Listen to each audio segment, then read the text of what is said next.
Yes, PDF കാണുന്നുണ്ടല്ലോ അല്ലേ?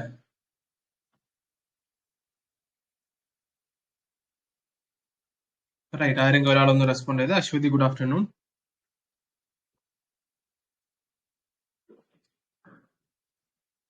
Yes Adarsh. So ഇന്നത്തെ ലെക്ചർ ക്ലാസ് 3 അല്ലേ, lecture 3 DPSP fundamental duties and emergency. അപ്പോ ഇന്നലെ ഒരു ദിവസം മൊത്തം നിങ്ങളോട് ഈ ഒരു ചാപ്റ്റർ റീഡ് ചെയ്യണമെന്ന് പറഞ്ഞിട്ടുണ്ടായിരുന്നു. ഒബിയസ്ലി ഒരുപാട് പേര് റീഡ് ചെയ്തിട്ടുണ്ടാവും. ഓക്കെ, ലക്ഷ്മികാന്ത് റീഡ് ചെയ്യുന്നതിന് ശേഷം മാത്രം എമർജൻസി പ്രൊവിഷൻസ്, സോറി അമെൻമെന്റ് ഓഫ് ദ കോൺസ്റ്റിറ്റ്യൂഷൻ ആണല്ലേ, sorry, I'm really sorry for that. Okay, അത് കുഴപ്പമില്ല. എമർജൻസി അമെൻമെന്റ് ഓഫ് ദ കോൺസ്റ്റിറ്റ്യൂഷൻ ആണല്ലേ. ഓക്കെ, നെക്സ്റ്റ് ഞാൻ നോട്ട് പ്രിപ്പയർ ചെയ്തിട്ടുള്ളത് എമർജൻസി പ്രൊവിഷൻ ആണ്. അറിയാതെ അത് കുഴപ്പമില്ല, നോ പ്രോബ്ലം. എന്നിരുന്നാലും ലക്ഷ്മികാന്ത് ചാപ്റ്റർ റീഡ് ചെയ്തതിനു ശേഷം മാത്രം ഈ ഷോർട്ട് നോട്ട് വായിക്കാം. അതേപോലെ തന്നെ നമ്മുടെ രാത്രി ഇടുന്ന പോളിൽ പാർട്ടിസിപ്പേഷൻ വളരെ കുറഞ്ഞിട്ടുണ്ട്. ഫസ്റ്റ് ഡേ പോൾ ഇട്ട സമയത്ത് ഏകദേശം 30+ കാൻഡിഡേറ്റ്സ് പാർട്ടിസിപ്പേറ്റ് ചെയ്തിട്ടുണ്ട്. ലാസ്റ്റ് ഇന്നലെ രാത്രി മിനാന്ന് രാത്രി ഇട്ട പോളിന് വെറും 6 കാൻഡിഡേറ്റ്സ് മാത്രമേ മാർക്ക് പോസ്റ്റ് ചെയ്തിട്ടുള്ളൂ. അപ്പൊ അതും നിങ്ങൾ ശ്രദ്ധിക്കുക. നിങ്ങൾ അത് അറ്റംപ്റ്റ് ചെയ്യുമ്പോൾ അതിന് നിങ്ങൾക്ക് എത്ര മാർക്ക് കിട്ടുന്നുണ്ടെന്നുള്ള കാര്യം കറക്റ്റ് ആയിട്ട് അവിടെ പറയണം. എന്നാലേ ഞാൻ പഠിപ്പിക്കുന്ന കറക്റ്റ് ആയിട്ടുള്ള രീതി ഓക്കെ ആണോ എന്നൊക്കെ കാര്യം എനിക്ക് മനസ്സിലാവുള്ളൂ. ഓക്കെ, സോ നമ്മുടെ DPSP directive principles of the state policy. Okay, വളരെ സിമ്പിൾ ആയിട്ടുള്ള ഒരു ടോപ്പിക് ആണ്. കോംപ്ലിക്കേറ്റഡ് ആയിട്ടുള്ള ടോപ്പിക് ഒന്നുമല്ല. You know that. ഇൻട്രൊഡക്ഷൻ അല്ലേ, ഞാൻ ഓൾറെഡി പറഞ്ഞു. നമ്മൾ നോട്ട്സ് പ്രിപ്പയർ ചെയ്യുന്നത് പ്രിലിംസ് പ്ലസ് മെയിൻസ് പെർസ്പെക്റ്റീവിനാണ് കേട്ടോ. അപ്പൊ DPSP കുറിച്ചൊക്കെ എന്തെങ്കിലും ചോദിച്ചു കഴിഞ്ഞാൽ ഈ പറഞ്ഞിട്ടുള്ള താഴെയുള്ള എല്ലാ രീതിയിൽ നിങ്ങൾക്ക് ആൻസർ ചെയ്താൻ പറ്റും. So introduction. DPSP പാർട്ട് 4 നമുക്ക് എല്ലാവർക്കും അറിയുന്ന കാര്യമാണ്. പാർട്ട് 1, പാർട്ട് 2, പാർട്ട് 3, പാർട്ട് 4 ആണ് DPSP. Part 4 of the Indian constitution article 36 മുതൽ 51 വരെ അല്ലെ, 36 to 51 deals with the directive principles of the state policy inspired from the Irish constitution, which in turn was influenced by Spanish constitution അല്ലെ. നമ്മുടെ DPSP നമ്മൾ borrow ചെയ്തിട്ടുള്ളത് Irish കോൺസ്റ്റിറ്റ്യൂഷനിൽ നിന്നാണ്, നമുക്ക് അറിയുന്ന കാര്യമാണ്. And just a minute.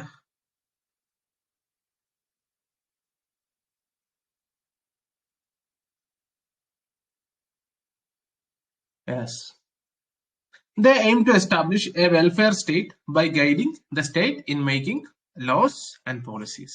അല്ലെ, അതായത് സ്റ്റേറ്റ് അല്ലെ, രാജ്യം, സംസ്ഥാനം നിയമം ഉണ്ടാക്കുന്ന സമയത്ത് they have to consider this DPSP അല്ലെ, ഡയറക്റ്റീവ്. എന്താണ് DPSP? ആ പേരിൽ തന്നെ ഉണ്ടല്ലേ, ഡയറക്റ്റീവ്, ഡയറക്ഷൻ അല്ലെ, direction, directives, principles of the state policy അല്ലെ.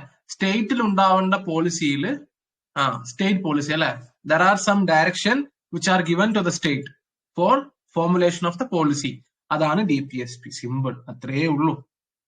ക്ലിയർ അല്ലേ? സം ഡയറക്ഷൻസ് അല്ലെ, directions given to the state. എന്തിന്? പോളിസി ഫോർമുലേറ്റ് ചെയ്യുന്ന സമയത്ത് സ്റ്റേറ്റ് കുറച്ച് കാര്യങ്ങൾ ശ്രദ്ധിക്കണം. അതാണ് directive principles of the state policy. Clear ആണ്? Right. So features of the directive principles of the state policy നമുക്കറിയാം. നോട്ട് എൻഫോഴ്സിബിൾ ആണ് അല്ലെ. യെസ്, നോൺ ജസ്റ്റിഷ്യബിൾ അല്ലെ. ജസ്റ്റിഷ്യബിൾ എന്താണെന്നുള്ള കാര്യം നമുക്കറിയാം, കഴിഞ്ഞ ക്ലാസ്സിൽ നമ്മൾ പ്രോപ്പറായിട്ട് ഡിസ്കസ് ചെയ്തതാണ് അല്ലെ. ജസ്റ്റിഷ്യബിൾ എന്താണ്? ജസ്റ്റിഷ്യബിൾ കോടതിയിൽ പോയിട്ട് നമുക്ക് not enforceable in the courts. Fundamental in governance. The government is expected to keep in mind while formulating the laws. നമ്മൾ ഓൾറെഡി ഡിസ്കസ് ചെയ്തു അല്ലെ, ആ പേര് തന്നെ ഉണ്ട് എന്താണ് ഉദ്ദേശിക്കുന്നത്. Directive principles of the state policies. Promote social and economic democracy, complements the fundamental rights with a focus on political democracy. So these are the features of the DPSP. Exam ni ചോദിച്ചു കഴിഞ്ഞാൽ, മെയിൻസിന് ചോദിച്ചു കഴിഞ്ഞാൽ you have to write this അല്ലെ. എന്താണ് ജസ്റ്റിഷ്യബിളും അല്ലെ, ഏതൊക്കെ പാർട്ടുകളാണ് ജസ്റ്റിഷ്യബിളും non ജസ്റ്റിഷ്യബിളും എന്നുള്ള കാര്യം ജസ്റ്റ് ഓർത്തിരിക്കുക. ഫണ്ടമെന്റൽ റൈറ്റ് ജസ്റ്റിഷ്യബിൾ ആണ് അല്ലെ, which is enforceable in court. നമുക്ക് ഡയറക്റ്റ് സുപ്രീം കോടതിയിൽ പോകാൻ പറ്റും. ചില കാര്യങ്ങൾ നോൺ ജസ്റ്റിഷ്യബിൾ ആണ്, നമുക്കറിയാം. Classification of the DPSPs, right. ഞാൻ നിങ്ങളോട് ഒരു ചോദ്യം ചോദിക്കുകയാണ്. According to the constitution of India, the directive principles of the state policies are classified into 3. Yes or no? ശരിയാണോ തെറ്റാണോ? നോ. ഗായത്രി ഉത്തരം പറഞ്ഞിട്ടുണ്ട്. Yes, good, very good. അല്ലെ, കോൺസ്റ്റിറ്റ്യൂഷൻ. എല്ലാവരും ഒന്ന് ഉത്തരം പറഞ്ഞ്. Yes, Gayathri no. ഓക്കെ. നമ്മുടെ ഭരണഘടന അങ്ങനെ ഈ പറഞ്ഞ പോലെ DPSP അങ്ങനെ ക്ലാസിഫൈ ഒന്നും ചെയ്തിട്ടൊന്നുമില്ല, അല്ലെ? ശ്രദ്ധിക്കണം, ഭരണഘടനയിൽ DPSP ഒരു രീതിയിലും ക്ലാസിഫൈ ചെയ്തിട്ടുമില്ല. റൈറ്റ്. സോ ഇതിന്റെ നാച്ചർ അനുസരിച്ചിട്ടാണ് we have divided it into 3, അല്ലെ? Socialist principle, Gandhian principle, liberal intellectual principle. ഇതില് എന്ത് ചെയ്യാ, നിങ്ങൾ PSC 1-2 തവണ ചോദിച്ചിട്ടുണ്ട്. എന്ത് ഈ പറഞ്ഞ പോലെ എന്തൊക്കെയാണ് ലിബറൽ പോളിസീസ്, അറ്റ്ലീസ്റ്റ് ഗാന്ധിയൻ പ്രിൻസിപ്പിളോ അല്ലെങ്കിൽ ഈ പറഞ്ഞ പോലെ ലിബറൽ ഇന്റലക്ച്വൽ പ്രിൻസിപ്പിളോ ഏതെങ്കിലും ഒന്ന് ബൈഹാർട്ട് ചെയ്ത് വെക്കുക കേട്ടോ. ഏതെങ്കിലും ഒന്ന് ബൈഹാർട്ട് ചെയ്ത് വെക്കുക. ബിക്കോസ് ചോദിക്കാനുള്ള ചില കാര്യങ്ങൾ ചോദിക്കാം. സോഷ്യലിസ്റ്റ് പ്രിൻസിപ്പിൾ, അല്ലെ? സോഷ്യലിസ്റ്റ് പ്രിൻസിപ്പിൾ നമുക്കറിയാം. Socialism, they aims to provide social and economical justice, അല്ലെ? ആ പേര് തന്നെ ഉണ്ട്, something which is something related to socialist. Socialism, social വായിക്കല്ലേ, ആ പേര് തന്നെ. Article 38, promote welfare of the people, reduce inequality. Simple. Socialist പ്രിൻസിപ്പിളിൽ സോഷ്യലിസവുമായി ബന്ധപ്പെട്ടിട്ടുള്ള പ്രിൻസിപ്പിൾസ് ആയിരിക്കുമല്ലോ ഉണ്ടാവുക, അല്ലെ? നമ്മുടെ ലോജിക് ഉപയോഗിച്ച് നമുക്ക് ഉത്തരത്തിലേക്ക് എത്താം. Article 39, secure right to educate livelihood, prevent concentration of the wealth. Article 39A, free legal aid, അല്ലെ? Free legal aid. A already പറഞ്ഞിട്ടുണ്ട്. ഒരു ആർട്ടിക്കിളിന്റെ പുറത്ത്, അല്ലെ, ആൽഫബറ്റ് ആയിട്ട് എന്നോ ബിന്നോ സിന്നൊക്കെ കണ്ടു കഴിഞ്ഞാൽ അതിന്റെ അർത്ഥം അത് ന്യൂലി എയർഡ് ആണ്. ഓക്കെ, ന്യൂലി എയർഡ് ആണ്. സിമ്പിൾ ആണ്, ഇത് നിങ്ങൾക്ക് അറിയുന്ന കാര്യമാണ്, ഞാൻ പറയണമെന്നില്ല, എന്നാലും ജസ്റ്റ് ഒന്ന് ഓർത്തിരിക്കുക. Article 39A, free legal aid. Article 41, right to work, education and public assistant.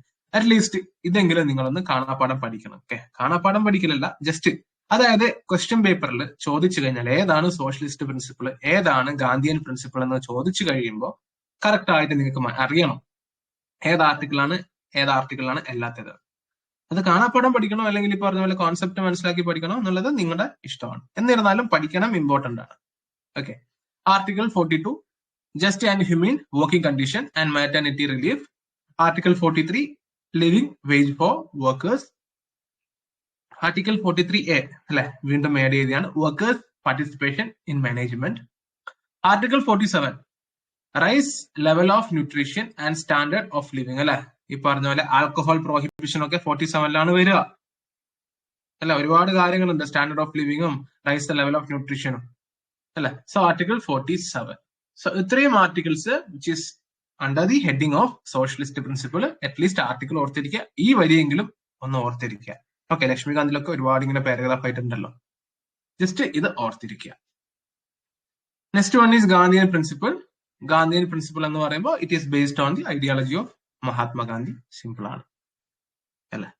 Article 40, ഇതൊക്കെ ശരിക്കും പറഞ്ഞാല് ഞാൻ നിങ്ങൾക്ക് ക്ലാസ് എടുക്കേണ്ട കാര്യമൊന്നുമില്ല, അല്ലെ? ജസ്റ്റ് നിങ്ങൾക്ക് തന്നെ വായിച്ചാൽ മനസ്സിലാവുന്നതേ ഉള്ളൂ. Okay, article 40, organisation of village panchayat. 43, അല്ലെ, നമ്മുടെ വില്ലേജ് പഞ്ചായത്തൊക്കെ നമ്മുടെ ഗാന്ധി, അല്ലെ, മഹാത്മാഗാന്ധി ഫാദർ ഓഫ് നേഷന്റെ കോൺസെപ്റ്റ് ആണ്, ഐഡിയോളജി ആണ്, അല്ലെ? Promotion of the cotton villages. Village panchayat, cotton village, cotton industries എന്നൊക്കെ കണ്ടു കഴിഞ്ഞാൽ ഗാന്ധിയൻ പ്രിൻസിപ്പിൾ ആണെന്ന് നിങ്ങൾക്ക് ഓർമ്മ വരണം. Article 40, article 43. Article 46, promote educational and economical interest of SC, ST and weaker section, അല്ലെ? ആർട്ടിക്കിൾ 46. ആർട്ടിക്കിൾ 47, അല്ലെ? Article 47 we can also see in socialist principle, അല്ലെ? അത് ഇവിടെ ഉണ്ട്. എന്താണ്? Prohibit conception of intoxication of drinking, അല്ലെ? Prohibition of alcohol and drugs. Article 48, അല്ലെ? Prohibit കൗ slaughtering, right, അല്ലെ? അപ്പോ ഇത്രയും ആർട്ടിക്കിൾസ് ജസ്റ്റ് ഒന്ന് ഓർത്തിരിക്കുക. And these are related with the Gandhian principle. പിന്നെ തേർഡ് പ്രിൻസിപ്പിൾ ആണ് liberal intellectual principle. Liberal intellectual principles. Reflect the liberal ideology അല്ലെ, ലിബറൽ ഐഡിയോളജി. എക്സാമ്പിൾ ആർട്ടിക്കിൾ 44 ഏറ്റവും ഇമ്പോർട്ടന്റ് ആയിട്ടുള്ള എക്സാമ്പിൾ ആണ് uniform civil code. The uniform civil code article 44 അല്ല, ഇന്ത്യയിൽ ഒരുപാട് സംസ്ഥാനങ്ങൾ ഇംപ്ലിമെന്റ് ചെയ്യാനൊക്കെ നോക്കുന്നുണ്ട്. 2 സംസ്ഥാനങ്ങൾ ഇംപ്ലിമെന്റ് ചെയ്തിട്ടുമുണ്ട് അല്ലെ. അത് ഏതൊക്കെ സംസ്ഥാനങ്ങളാണ് എന്ന് പറഞ്ഞ current affairs? Yes, U P implement ചെയ്തോ? മോസിന, യു പി ഇംപ്ലിമെന്റ് ചെയ്തോ? ഗോവയില് പണ്ട് മുതലേ അവർ ഫോളോ ചെയ്യുന്ന പ്രാക്ടീസ് ആണ്. ഓക്കെ, പോർച്ചുഗീസ് ആണോ ഫ്രാൻസ് ആണോ ഗോവയില്? ഉത്തരാഖണ്ഡ്. വെരി ഗുഡ് അഞ്ജലി, ഉത്തരാഖണ്ഡ് ആണ് ആൻസർ കേട്ടോ. ഉത്തരാഖണ്ഡ്. ഗോവയില് പണ്ട് മുതലേ ഫോളോ ചെയ്യുന്ന പ്രാക്ടീസ് ആണ് അത്. Still they are also following Portuguese. Okay, ഇൻഡിപെൻഡൻസിന് കിട്ടുന്നതിന് മുമ്പേ അവർ ഫോളോ ചെയ്യുന്നതാണ്. ഇൻഡിപെൻഡൻസിന് ശേഷം അവർ യൂണിഫോം സിവിൽ കോഡ് ഫോളോ ചെയ്തു. ഉത്തരാഖണ്ഡ് ആണ് ഇപ്പൊ അടുത്ത് നമുക്ക് പാസ്സാക്കിയത്. ഓക്കെ, ഇന്ത്യയിലെ മറ്റു സംസ്ഥാനങ്ങളും യു പിയും അല്ലെങ്കിൽ ഈ പറഞ്ഞ പോലെ മറ്റു സംസ്ഥാനങ്ങളും പാസ്സാക്കാൻ വേണ്ടിയിട്ടുള്ള കാര്യങ്ങൾ, പ്രൊസീജിയേഴ്സും കാര്യങ്ങളൊക്കെ മുന്നോട്ട് കൊണ്ടുപോകുന്നുണ്ട്. Article 44 uniform civil code. ഞാൻ നിങ്ങളോട് ചോദിക്കുകയാണ് ഒരു ക്വസ്റ്റ്യൻ. സുപ്രീം കോടതിയുടെ ഈ യൂണിഫോം സിവിൽ കോഡുമായി ബന്ധപ്പെട്ടിട്ട് ഇൻഡയറക്റ്റ് ആയിട്ടും ഡയറക്റ്റ് ആയിട്ടും ഒരുപാട് ജഡ്ജ്മെന്റുകൾ ഉണ്ട്. ഈ ജഡ്ജ്മെന്റിലൊക്കെ സുപ്രീം കോടതി യൂണിഫോം സിവിൽ കോഡിനെ സപ്പോർട്ട് ചെയ്യുന്നുണ്ടോ, അല്ലെങ്കിൽ അതായത് എൻകറേജ് ചെയ്യുന്നുണ്ടോ, അല്ലെങ്കിൽ എൻകറേജ് ചെയ്യുന്നില്ലേ? Yes or no? അറിയാമോ? സുപ്രീം കോടതിയുടെ ഒരുപാട് ജഡ്ജ്മെന്റ്സ് ഉണ്ട് which is related with uniform civil code. Direct ആയിട്ടും ഇൻഡയറക്റ്റ് ആയിട്ടും അതിൽ സുപ്രീം കോടതി എന്താണ് യൂണിഫോം സിവിൽ കോഡിനെ എൻകറേജ് ചെയ്യുന്നുണ്ടോ, എൻകറേജ് ചെയ്യുന്നില്ലേ? ഉത്തരം അറിയാമോ?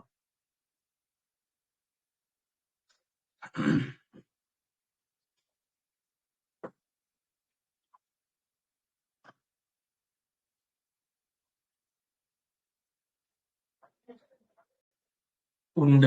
Very good Jinu. Yes, supreme court always encourages. Okay, ഗവൺമെന്റിനോട് ഓൾവേസ് എല്ലാ ജഡ്ജ്മെന്റിലും യൂണിഫോം സിവിൽ കോഡിനെ എൻകറേജ് ചെയ്യാണ് ചെയ്യുന്നത്. ഓക്കെ, ജസ്റ്റ് ഒന്ന് അറിഞ്ഞിരിക്കുക, നോളജിന് വേണ്ടിയിട്ട് ജസ്റ്റ് ഒന്ന് അറിഞ്ഞിരിക്കുക. Article 44. Article 45 early childhood care and education for children below 6 years. Article 48 organisation of agriculture and animal husbandry on modern lines. അല്ലെ, നമ്മൾ അഗ്രികൾച്ചർ കാണുമ്പോൾ നമ്മൾ അത് വിചാരിക്കും ഗാന്ധിയൻ പ്രിൻസിപ്പിൾ ആണെന്ന് വിചാരിക്കും. അല്ല, organisation of the agriculture and animal husbandry on modern lines. അല്ലെ, മോഡേൺ ലൈൻസ്. അല്ലെ, അപ്പൊ അത് ഗാന്ധിയൻ പ്രിൻസിപ്പിൾ അല്ല, അത് ലിബറൽ ഇന്റലക്ച്വൽ പ്രിൻസിപ്പിൾ ആണ്. ആർട്ടിക്കിൾ 49 അല്ലെ, protection of monuments and places of historical importance. Article 50 very important, PSC യുടെ PYQ ആണ്. അല്ലെ, separation of judiciary from executive. അല്ലെ, ജുഡീഷ്യറിയെയും കോടതികളെയും എക്സിക്യൂട്ടീവിനെയും സെപ്പറേറ്റ് ചെയ്യുക. ആർട്ടിക്കിൾ 51 അഗെയിൻ PYQ ആണ്. Promotion of international piece and security. അല്ലെ, this R നമ്മുടെ DPSP കളാണ്. അല്ലെ, DPSP യിലെ ലിബറൽ ഇന്റലക്ച്വൽ ഭാഗത്തിൽ വരുന്നതാണ്. സോ ജസ്റ്റ് അറ്റ്ലീസ്റ്റ് ഓർത്തിരിക്കുക, ഇമ്പോർട്ടന്റ് ആണ്. Okay, so we know amendment. അല്ലെ, DPSP യുടെ അമെന്റ്മെന്റുകൾ സംഭവിച്ചിട്ടുണ്ട്. ഞാൻ നിങ്ങളോട് ചോദിക്കുകയാണ്, the DPSP were amended twice only. ശരിയാണോ തെറ്റാണോ? 2 പ്രാവശ്യം മാത്രമേ DPSP അമെൻഡ് ചെയ്തിട്ടുള്ളൂ. ശരിയാണോ തെറ്റാണോ? അല്ലെ, ശരിയാണോ തെറ്റാണോ? Preamble was amended only once. ശരിയാണ്. അതേപോലെ തന്നെ ഞാൻ നിങ്ങളോട് ചോദിക്കുകയാണ്, DPSP was amended twice. Yeah Anjali, good. No ആണ് മോസിന. യാ അല്ലെ, ഏകദേശം അപ് ടു 4 times അമെൻഡ് ചെയ്തിട്ടുണ്ട്. അല്ലെ, 4 പ്രാവശ്യം അമെൻഡ് ചെയ്തിട്ടുണ്ട്. Yes, very good. BYQ no ആണ്. അമെൻമെന്റുകൾ you can see here the 42nd Amendment Act 1973, first amendment, added article 39A, 43A, 48A. 44th Amendment Act 1978. Okay, ഇത് ഞാൻ ഓൾറെഡി പറയാണ്, ലക്ഷ്മികാന്ത് റീഡ് ചെയ്തതിന് ശേഷം മാത്രം ഇങ്ങോട്ടേക്ക് വരിക. ഓക്കെ, അതുകൊണ്ടാണ് ഞാൻ നിങ്ങളുടെ അടുത്ത് വളരെ കറക്റ്റ് ആയിട്ട് പറയുന്നത്. ലക്ഷ്മികാന്ത് റീഡ് ചെയ്തതിന് ശേഷം മാത്രം കണ്ടിട്ട്, അപ്പൊ ഇത് കുറച്ചുകൂടി നല്ല രീതിയിൽ നിങ്ങളുടെ മൈൻഡിൽ അവിടെ നിന്നോളൂ, ഒരിക്കലും തെറ്റില്ല. 44th Amendment Act of 1978 give primacy to some DPSPs over the fundamental right under Article 31C. 44 ഭേദഗതി അല്ല, gave primacy to some DPSP. അല്ലെ, ഫണ്ടമെന്റൽ റൈറ്റിനേക്കാൾ കൂടുതൽ ഇമ്പോർട്ടൻസ് DPSP അല്ലെ, ചില DPSPകൾക്ക് കൊടുത്തു. Article 31C. പിന്നീട് 86th അമെന്റ്മെന്റ് ആക്ട് ആണ് change the subject matter of article 45 അല്ല, ആർട്ടിക്കിൾ 45 നമ്മൾ മേളിൽ വായിച്ചിട്ടുണ്ട് അല്ലെ. Made elementary education a fundamental right under article 21A. PSCയുടെ ഫേവറേറ്റ് ഏരിയ ആണ് 86th അമെന്റ്മെന്റ് ആക്ട് 2002 അല്ലെ, which amended fundamental right, fundamental duties, DPSP. Important ആണ് കേട്ടോ, ഫേവറേറ്റ് ആണ്. ഈ അമെന്റ്മെന്റ് നിങ്ങളൊന്ന് ഓർത്തിരിക്കുക. ഏറ്റവും അവസാനം വന്ന അമെന്റ്മെന്റ് ആണ് 97th amendment constitution amendment act 2001. added a new DPSP for cooperative society under article 43B അല്ലെ. ഇതാണ് ലാസ്റ്റ് വന്ന 2011 ലാസ്റ്റ് വന്ന amendment. added a new DPSP for cooperative society under the article 43B. Right. പിന്നീട് നമ്മുടെ obviously since നമ്മുടെ ഭരണഘടന ഉണ്ടായ മുതൽ നമുക്കറിയാം ഫണ്ടമെന്റൽ റൈറ്റും അല്ലെങ്കിൽ DPSPയും തമ്മിൽ കോൺഫ്ലിക്റ്റ് ഉണ്ട് അല്ലെ. രണ്ടും തമ്മിൽ കോൺഫ്ലിക്റ്റ് സംഭവിച്ചിട്ടുണ്ട്. ഈ കോൺഫ്ലിക്റ്റുകൾ കോടതിയിൽ കയറിയിട്ടുണ്ട്. അതിന് ഒരുപാട് ജഡ്ജ്മെന്റുകളും ഉണ്ട്. അപ്പൊ അതിന് ഇമ്പോർട്ടന്റ് ആയിട്ടുള്ള ജഡ്ജ്മെന്റ് ആണ് നമ്മളിവിടെ നോക്കുന്നത്. ഓൾവേസ് അല്ലെ, എന്തുകൊണ്ടാണ് ഫണ്ടമെന്റൽ റൈറ്റും ഈ പറഞ്ഞ പോലെ DPSPയും കോൺഫ്ലിക്റ്റ് ഉണ്ടാവുന്നത്? One is justiciable and other one is non justiciable. അങ്ങനെയുള്ള ഒരുപാട് ഫാക്ടേഴ്സ് ഇതിനെ കോൺസ്റ്റിറ്റ്യൂട്ട് ചെയ്യുന്നുണ്ട്. കോൺഫ്ലിക്റ്റ് നോക്കുക. Champakam Dorairajan versus state of Madras 1951 case ഓർത്തിരിക്കുക. ഒക്കെ ഇമ്പോർട്ടന്റ് ആണ്, PSC ചോദിക്കും. ഓക്കെ, PYQ ആണെന്ന് തോന്നുന്നു എനിക്ക്. ഓക്കെ, ഈ കേസിന്റെ ക്രോണോളജി ഒക്കെ ചോദിക്കും. First Champakam Dorairajan versus state of Madras 1951. ഈ കേസിൽ സുപ്രീം കോടതി പറയാണ്, in case of conflict between the fundamental right and DPSP the former would prevail അല്ലെ. അതായത് ഫോമർ എന്ന് പറയുമ്പോൾ എന്താണ്? Fundamental right would prevail. It declared that the DPSP have to confirm to run and subsidiary to the fundamental right. It also held that the fundamental right could be amendable by the parliament by enacting Constitution Amendment Act. അതായത് ചെമ്പകം ദൊരൈരാജൻ കേസിൽ supreme കോടതിയുടെ ജഡ്ജ്മെന്റിൽ പ്രധാനമായും പറയുന്നത് fundamental റൈറ്റിനായിരിക്കണം കൂടുതൽ focus കൊടുക്കേണ്ടത് അല്ലെ. Fundamental right will prevail over the DPSP. അതേപോലെ തന്നെ DPSP എന്ന് പറഞ്ഞാൽ just run as a subsidiary അല്ലെ. DPSP have to confirm and run as subsidiary to the fundamental right എന്ന് പറയാണ്. പിന്നീട് അടുത്തൊരു ജഡ്ജ്മെന്റ് വരെയാണ് Golaknath case versus state of Punjab in 1967. In this case, Supreme Court declared that the fundamental right could not be amendable by the parliament even for the implementation of DPSP. ഇവിടെ എന്താ പറയുന്നത്? Fundamental right could be amendable by the parliament അല്ലെ. പക്ഷെ ഇവിടെ വന്ന് പറയാണ് പിന്നീട് വരുന്നത്, അതായത് രണ്ടിനും ഈക്വൽ ആയിട്ട് ഇമ്പോർട്ടൻസ് കൊടുക്കണം എന്ന് പറഞ്ഞുകൊണ്ട് ഇങ്ങനെ വരികയാണ്. In this case, Supreme Court declared that the fundamental right could be amendable by the parliament even for the implementation of അല്ലെ. അമെൻഡ് ചെയ്യാൻ സാധിക്കില്ല. ശങ്കരി പ്രസാദ് കേസിന്റെ കോൺട്രാഡിക്ടറി ആയിരുന്നു. Okay, Sankari Prasad case just ഒന്ന് നോട്ടാണ്. പിന്നീട് Kesavananda Bharatiya case versus state of Kerala in 1973. In this case, Supreme Court overruled its Golagnath case verdict, declared that the parliament can amend any part of the constitution, but it can't alter the basic structure. അല്ലെ, basic structure ഡോക്ടറിന് വരുന്നത് കേശവാനന്ദ ഭാരതി കേസിലാണ്. Thus, the right to property, Article 31, was eliminated from the list of fundamental rights. Okay. And the last case, Minerva Milk versus Union of India, 1960. Supreme Court reiterated that Parliament could amend any part of the Constitution, but it can't change the basic structure of the Constitution.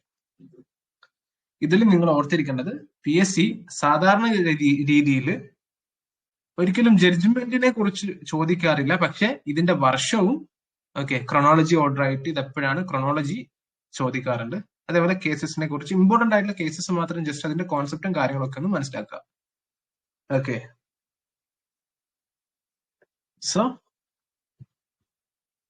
then importance of the DPSP: act as a moral compass for the governance, foundation for many legislative policies, etc., helping achieving the directive goals mentioned in the preamble.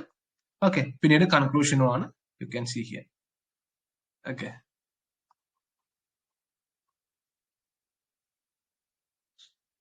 so DPSP എന്നുള്ള portion കഴിഞ്ഞു. ഇതിൽ നിങ്ങൾ ശ്രദ്ധിക്കേണ്ട ടോപ്പിക്കുകൾ ഏതൊക്കെയാണെന്ന് പറഞ്ഞാൽ DPSP ഈ 3 രീതിയിൽ divide ചെയ്തിട്ടുണ്ട് അല്ലെ. കോൺസ്റ്റിറ്റ്യൂഷൻ അല്ല, പക്ഷെ ഇതിന്റെ ഒരു ഐഡിയോളജി വെച്ചിട്ട് അത് മനസ്സിലാക്കുക. പിന്നീട് അമെന്റ്മെന്റ് സംഭവിച്ചത്, ഏതൊക്കെ അമെന്റ്മെന്റുകളാണ്, എങ്ങനെയാണ് അമെന്റ്മെന്റ് സംഭവിച്ചത്, ഏതൊക്കെയാണ് ആഡ് ചെയ്തിട്ടുള്ളത്, ലാസ്റ്റ് അമെന്റ്മെന്റ്. പിന്നീട് ഈ പറഞ്ഞ പോലെ നമ്മുടെ DPSPയും ഫണ്ടമെന്റൽ റൈറ്റും ആയിട്ടുള്ള കോൺഫ്ലിക്ട് കേസ് ജസ്റ്റ് ഒന്ന് ഓർത്തിരിക്കുക. Okay, so first part DPSP കഴിഞ്ഞു. ഒരു 2 minutes നിങ്ങൾക്ക് എന്തെങ്കിലും സംശയങ്ങൾ ഉണ്ടെങ്കിൽ ചോദിക്കാം.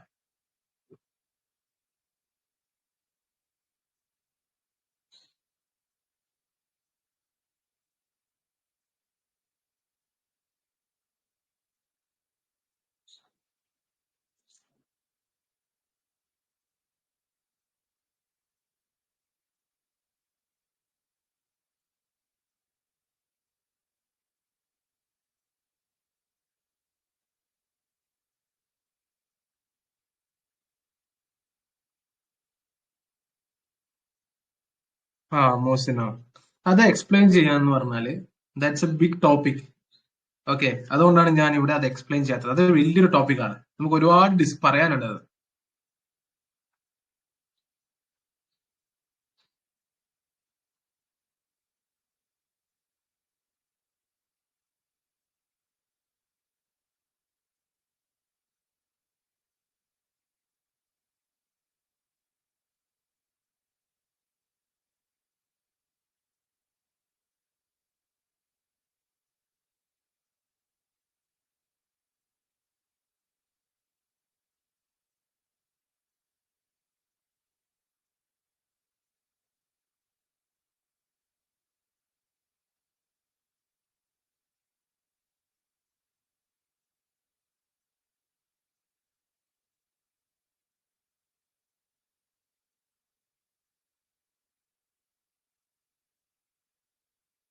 വേറെ എന്തെങ്കിലും സംശയങ്ങളുണ്ടോ?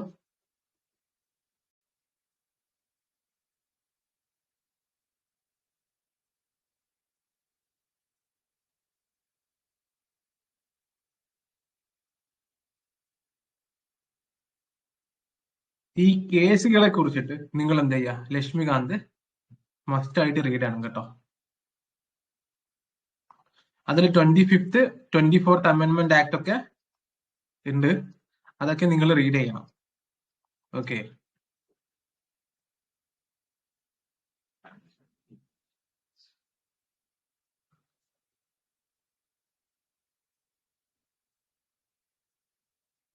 അതായത് സുപ്രീം കോടതിയുടെ ജഡ്ജ്മെന്റ് വരുന്ന സമയത്ത് പാർലമെന്റ് ആ ജഡ്ജ്മെന്റിനെ ഓവർകം ചെയ്യാൻ കൊണ്ടുവരുന്ന കുറച്ച് കാര്യങ്ങൾ അങ്ങനെയാക്കിയിട്ട് കുറച്ച് കോൺഫ്ലിക്ട് സംഭവിക്കുന്നുണ്ട് പാർലമെന്റും ജുഡീഷ്യറിയും തമ്മിൽ.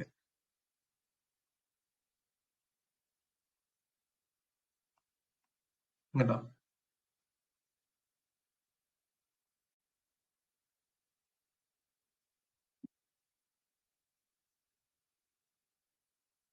FR പഠിച്ച പോലെ ഓരോ ആർട്ടിക്കിളും പഠിക്കണം. DPSPയില് ഓരോ ആർട്ടിക്കിളും പഠിക്കണം, ഇമ്പോർട്ടന്റ് ആണ്. ഫണ്ടമെന്റൽ റൈറ്റ് പോലെ തന്നെ ഇമ്പോർട്ടന്റ് ആണ്.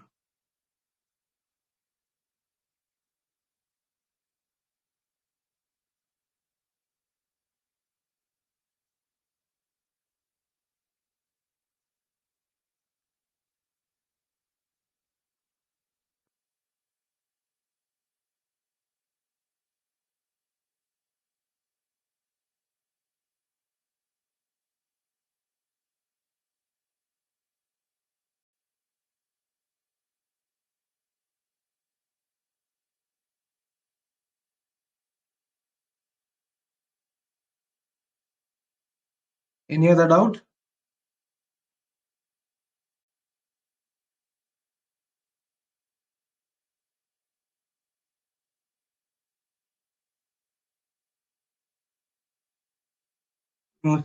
ആർട്ടിക്കിൾ 31A-യും 31B-യും C-യും അല്ലെങ്കിൽ അതിന്റെ ഒരു ഭാഗമാണ് ഈ 24th amendment act, 25th amendment act 1971.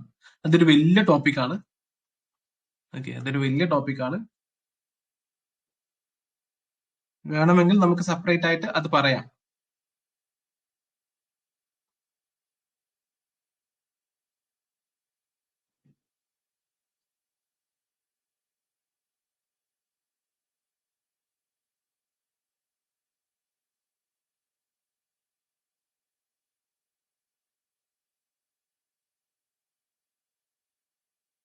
Land reforms അല്ല. അതെല്ലാം ഇൻക്ലൂഡഡ് ആയിട്ടുള്ള ഒരു ടോപ്പിക് ആണ്. ജുഡീഷ്യറി ഈ പറഞ്ഞ പോലെ പാർലമെന്റ് ഒരു നിയമം പാസ്സാക്കുന്നു, അപ്പം ജുഡീഷ്യറി അതിനെതിരെ പറയുന്നു, അങ്ങനെയുള്ള ഒരു കോൺഫ്ലിക്റ്റ് ആയിട്ടുള്ള ഒരു ഭാഗമാണ് ആ ഭാഗം. ജുഡീഷ്യറിയുടെ ഈ ജഡ്ജ്മെന്റിനെ ഓവർകം ചെയ്യാൻ വേണ്ടിയിട്ട് പാർലമെന്റ് പിന്നീടും ഒരു നിയമം പാസ്സാക്കും. അപ്പൊ അത് റിലേറ്റഡ് ആയിട്ടുള്ള ടോപ്പിക് ആണ്. അത് ഒരുപാടുണ്ട് പറയാൻ.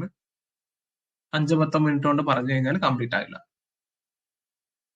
ഡയറക്റ്റീവ് ഔട്ട്സൈഡ് പാർട്ട് 4-ൽ 3 പോയിന്റ് സ്റ്റേറ്റ് ഫോളോ ചെയ്യുന്നുണ്ടല്ലേ? No. Aswathy, directive outside of part 4 അല്ലേ? അതെങ്ങനെയാണ് ഇതിൽ ഇൻക്ലൂഡഡ് ആവുക? 44th അമെന്റ്മെന്റിൽ DPSP അമെന്റ് ചെയ്തത് KSN PSC അവിടുന്ന് ചോദിക്കാറില്ല, ആ പോർഷൻസ് ക്വസ്റ്റ്യൻസ് ചോദിക്കാറില്ല. അതുകൊണ്ടാണ് ഞാനത് ലെഫ്റ്റ് ചെയ്തത്. Then why we are wasting our time?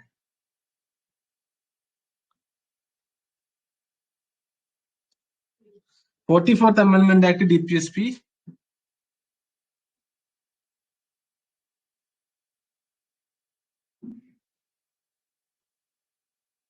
Fourth Amendment Act നമ്മൾ ഓൾറെഡി പറഞ്ഞല്ലോ. Gave primacy to some DPSPs over fundamental right under Article 31C.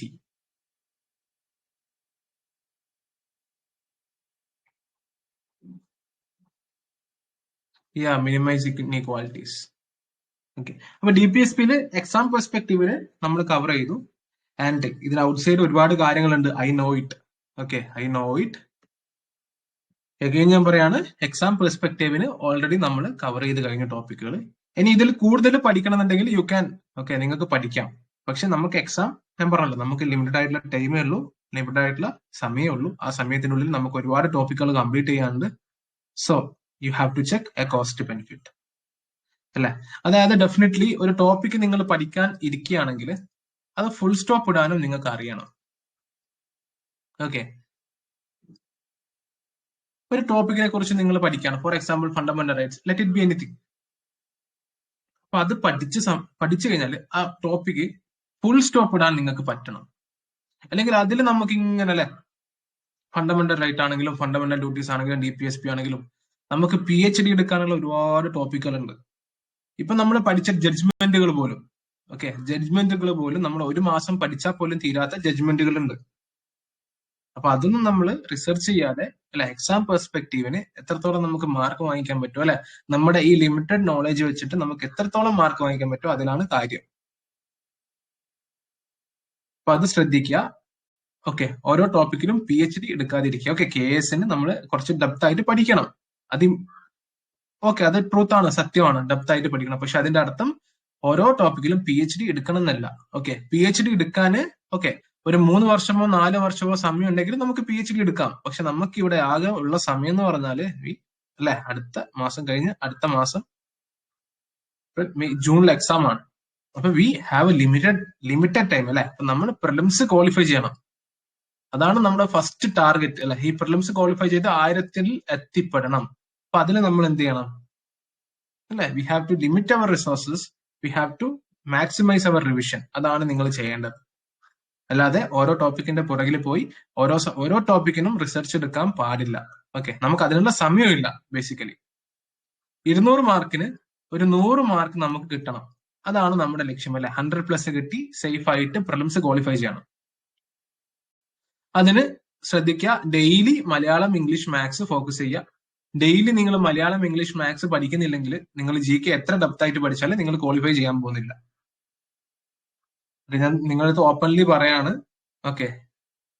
Openly പറയാണ്, മലയാളം, ഇംഗ്ലീഷ്, മാത്സിന് നിങ്ങൾ ഫോക്കസ് ചെയ്യുന്നില്ല, നിങ്ങൾ അത് തൊട്ട് നോക്കുന്നില്ല, GK പോർഷൻസ് മാത്രമാണ് നിങ്ങൾ പഠിക്കുന്നെങ്കിൽ നിങ്ങൾ എക്സാം ക്വാളിഫൈ ചെയ്യാൻ പോകുന്നില്ല. Believe me. ഓക്കെ, എന്താണ് കട്ട് ഓഫ്? ഇപ്പൊ ഒരു 55 വന്നാല് ഒരു 80, ഒരു 79 ആ റേഞ്ചിലായിരിക്കും നിങ്ങൾ ഉണ്ടാവുക. അപ്പൊ എന്ത് ചെയ്യാം, മലയാളം, ഇംഗ്ലീഷ്, മാത്സിന് നല്ല രീതിയിൽ ഫോക്കസ് കൊടുക്കുക അല്ലെ. ഇവിടെ നിങ്ങൾ നോക്കൂ, മലയാളം, ഇംഗ്ലീഷ്, മാത്സ് 65 മാർക്സ് ആണ്. അപ്പൊ ഈ 65 മാർക്സിൽ മാക്സിമം മാർക്ക് അവിടുന്ന് സ്കോർ ചെയ്യാൻ പറ്റിയാൽ തന്നെ നമ്മൾ പ്രിലിംസ് ക്വാളിഫൈ ചെയ്യാനുള്ള സാധ്യത കൂടും. അപ്പൊ അത് ശ്രദ്ധിക്കുക. ഓക്കെ, മലയാളം ഇംഗ്ലീഷ് മാത്സിനൊക്കെ ഇമ്പോർട്ടൻസ് കൊടുക്കണമെന്ന് ഞാൻ ഓൾറെഡി പറഞ്ഞിട്ടുണ്ടായിരുന്നു. ഈ പറഞ്ഞ പോലെ ഫൗണ്ടേഷൻ ക്ലാസ്സിലൊക്കെ അതേപോലെ തന്നെ നിങ്ങൾ കൊടുത്തിരിക്കണം. ഓക്കെ, ക്ലിയർ അല്ലേ?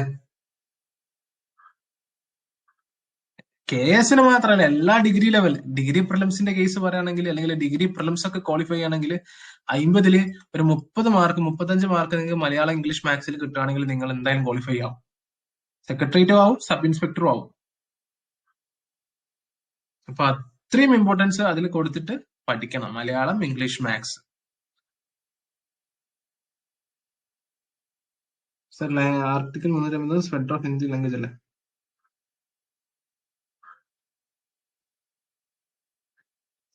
അശ്വതി MS, അത് നമുക്ക് പറയാം. Aswathy, article 350 spread of Hindi language അല്ലേ? കോൺസ്റ്റിറ്റ്യൂഷനിൽ എതിരാവില്ല, അത് നമുക്ക് പറയാം. ഓക്കെ, സോ DPSP നമ്മൾ കവർ ചെയ്തു. മലയാളം ഇംഗ്ലീഷ് മാത്സിന്റെ ഇമ്പോർട്ടൻസ് കൂടി നിങ്ങൾ കറക്റ്റ് ആയിട്ട് മനസ്സിലാക്കി പഠിക്കുക. ഓക്കെ, അതിന്റെ PYQ ടെക്നിക്ക് യൂസ് ചെയ്തിട്ട് പഠിക്കേണ്ട കാര്യങ്ങളൊക്കെ ഞാൻ ഓൾറെഡി പറഞ്ഞതാണ്. അപ്പൊ അത് നിങ്ങൾ പഠിക്കുക. ഓക്കെ, ഒറ്റ കാര്യം, മലയാളം ഇംഗ്ലീഷ് മാത്സ് പഠിക്കാതെ നിങ്ങൾ GK പോർഷൻസ് എത്ര ഡെപ്ത് ആയി പഠിച്ചാലും, എത്ര PhD എടുത്താലും നിങ്ങൾ പ്രിലിംസ് ക്വാളിഫൈ ചെയ്യാൻ പോകുന്നില്ല. പകരം ഡെയിലി മലയാളം ഇംഗ്ലീഷ് മാത്സിന് ഇമ്പോർട്ടൻസ് കൊടുത്തു, GK പോർഷനിൽ അത്യാവശ്യം നല്ല രീതിയിൽ പ്രിപ്പയർ ചെയ്തു, you will qualify for this preliminary examination. അപ്പൊ ആ ഒരു പോയിന്റ് എപ്പോഴും ഓർത്തിരിക്കുക. ഇതാണ് കാര്യം കേട്ടോ.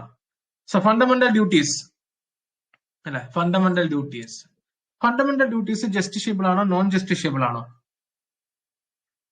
ഫണ്ടമെന്റൽ ഡ്യൂട്ടീസ് ജസ്റ്റിഷ്യബിൾ ആണോ നോൺ ജസ്റ്റിഷ്യബിൾ ആണോ? ബേസിക് തിങ്, നോൺ ജസ്റ്റിഷ്യബിൾ ആണ്. Yes, non justiciable.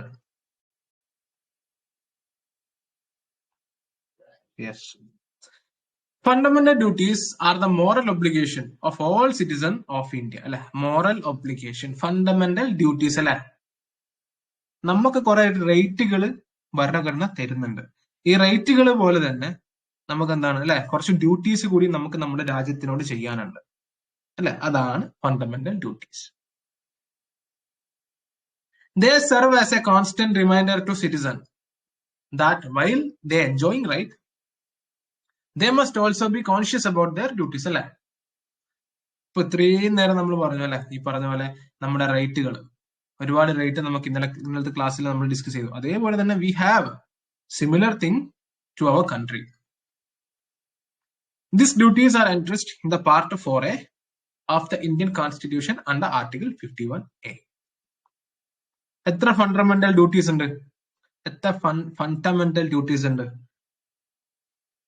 11. Gayathri, very good അല്ലെ. ആദ്യം 10 ആയിരുന്നു, പിന്നീട് ഒരു അമെന്റ്മെന്റ് പ്രകാരം ആഡ് ചെയ്തു. അത് ഏത് അമെന്റ്മെന്റ് ആണ്? 42nd 86. Musina Anjali, 86th amendment act ആണ് കേട്ടോ, 2002. യെസ്, അതാണ്. ഇത്രയും സിമ്പിൾ ആയിട്ടുള്ള കാര്യങ്ങൾ പോലും നമ്മൾ തെറ്റിക്കരുത്, ഇവിടെയാണ് കാര്യം. Okay, 86th amendment act 2002, very favourite topic of the PSC, എപ്പോഴും ക്വസ്റ്റ്യൻ ഉണ്ടാവും. പാർട്ട് 4A എപ്പോഴാണ് ആഡ് ചെയ്തത്? ഏത് അമെന്റ്മെന്റ് പ്രകാരമാണ് പാർട്ട് 4A ആഡ് ചെയ്തത്? 42nd ആണോ 44th ആണോ? 42nd അമെന്റ്മെന്റ് ആക്ട് അല്ല. കമ്മിറ്റിയുടെ പേരെന്തായിരുന്നു? കമ്മിറ്റിയുടെ പേര്, what is the name of the committee recommended to add these duties? Soran Singh Committee. Okay, ഇതൊക്കെ PSCയുടെ PYQ ആണ്, ഇതൊക്കെ ബേസിക്സ് ആണ്. ഓക്കെ, ഇതൊക്കെ നിങ്ങൾ മസ്റ്റ് ആയിട്ട് അറിഞ്ഞിരിക്കണം. So these duties are entrusted in the part 4A അല്ലെ, പിന്നീട് ആഡ് ചെയ്യപ്പെട്ടതാണ്. ഒറിജിനൽ ഭരണഘടനയിൽ ഫണ്ടമെന്റൽ ഡ്യൂട്ടീസ് ഉണ്ടായിരുന്നില്ല. Origin of the fundamental duties നമ്മൾ ഓൾറെഡി ഡിസ്കസ് ചെയ്തു. 42nd amendment act 1976 added fundamental duties to the constitution. It was based on the recommendation of Soran Singh Committee constituted by the Indira Gandhi government. Initially there were 10 fundamental duties and 86th Constitutional Amendment Act added 11th fundamental duties അല്ലെ, which is something related with the താഴെ പഠിക്കാം. So ഈ basics കാര്യങ്ങളൊക്കെ ഓർത്തിരിക്കുക, fundamental duties. പിന്നീട് നമുക്കുള്ളത് list of fundamental duties ആണ് under article 51A അല്ലെ. നമ്മുടെ ഫണ്ടമെന്റൽ ഡ്യൂട്ടീസിന് ഒറ്റ ആർട്ടിക്കിളേ ഉള്ളൂ, ആർട്ടിക്കിൾ 51A. ഈ ആർട്ടിക്കിൾ 51Aയിലാണ് ഈ പറഞ്ഞിട്ടുള്ള 10 അല്ലെങ്കിൽ പിന്നീട് ആഡ് ചെയ്യപ്പെട്ടത് ഒന്നുകൂടി ആഡ് ചെയ്തിട്ട് 11 ഫണ്ടമെന്റൽ റൈറ്റും ഉൾക്കൊള്ളിച്ചിട്ടുള്ളത് അല്ലെ. നമ്മുടെ ഡ്യൂട്ടികൾ എന്തൊക്കെയാണ്, what are the fundamental duties, ഇത് കാണാപ്പാടം പഠിക്കണമെന്ന് ഞാൻ പറയില്ല. പക്ഷെ ഈ ഡ്യൂട്ടി ഓപ്ഷനിൽ കണ്ടു കഴിഞ്ഞാൽ ഇത് ഫണ്ടമെന്റൽ ഡ്യൂട്ടി ആണോ അല്ലെങ്കിൽ പറഞ്ഞ DPSP ആണോ എന്ന് കറക്റ്റ് ആയിട്ട് മനസ്സിലാക്കാൻ പറ്റും. എന്തൊക്കെയാണ് fundamental duties according to the article 59? It shall be the duty of every citizen of India to abide by the constitution, respect its ideals, institution, national flag, national anthem. ഇതിനൊക്കെ respect ചെയ്യണം. To cherish and follow the noble ideas which inspired our national struggle for freedom.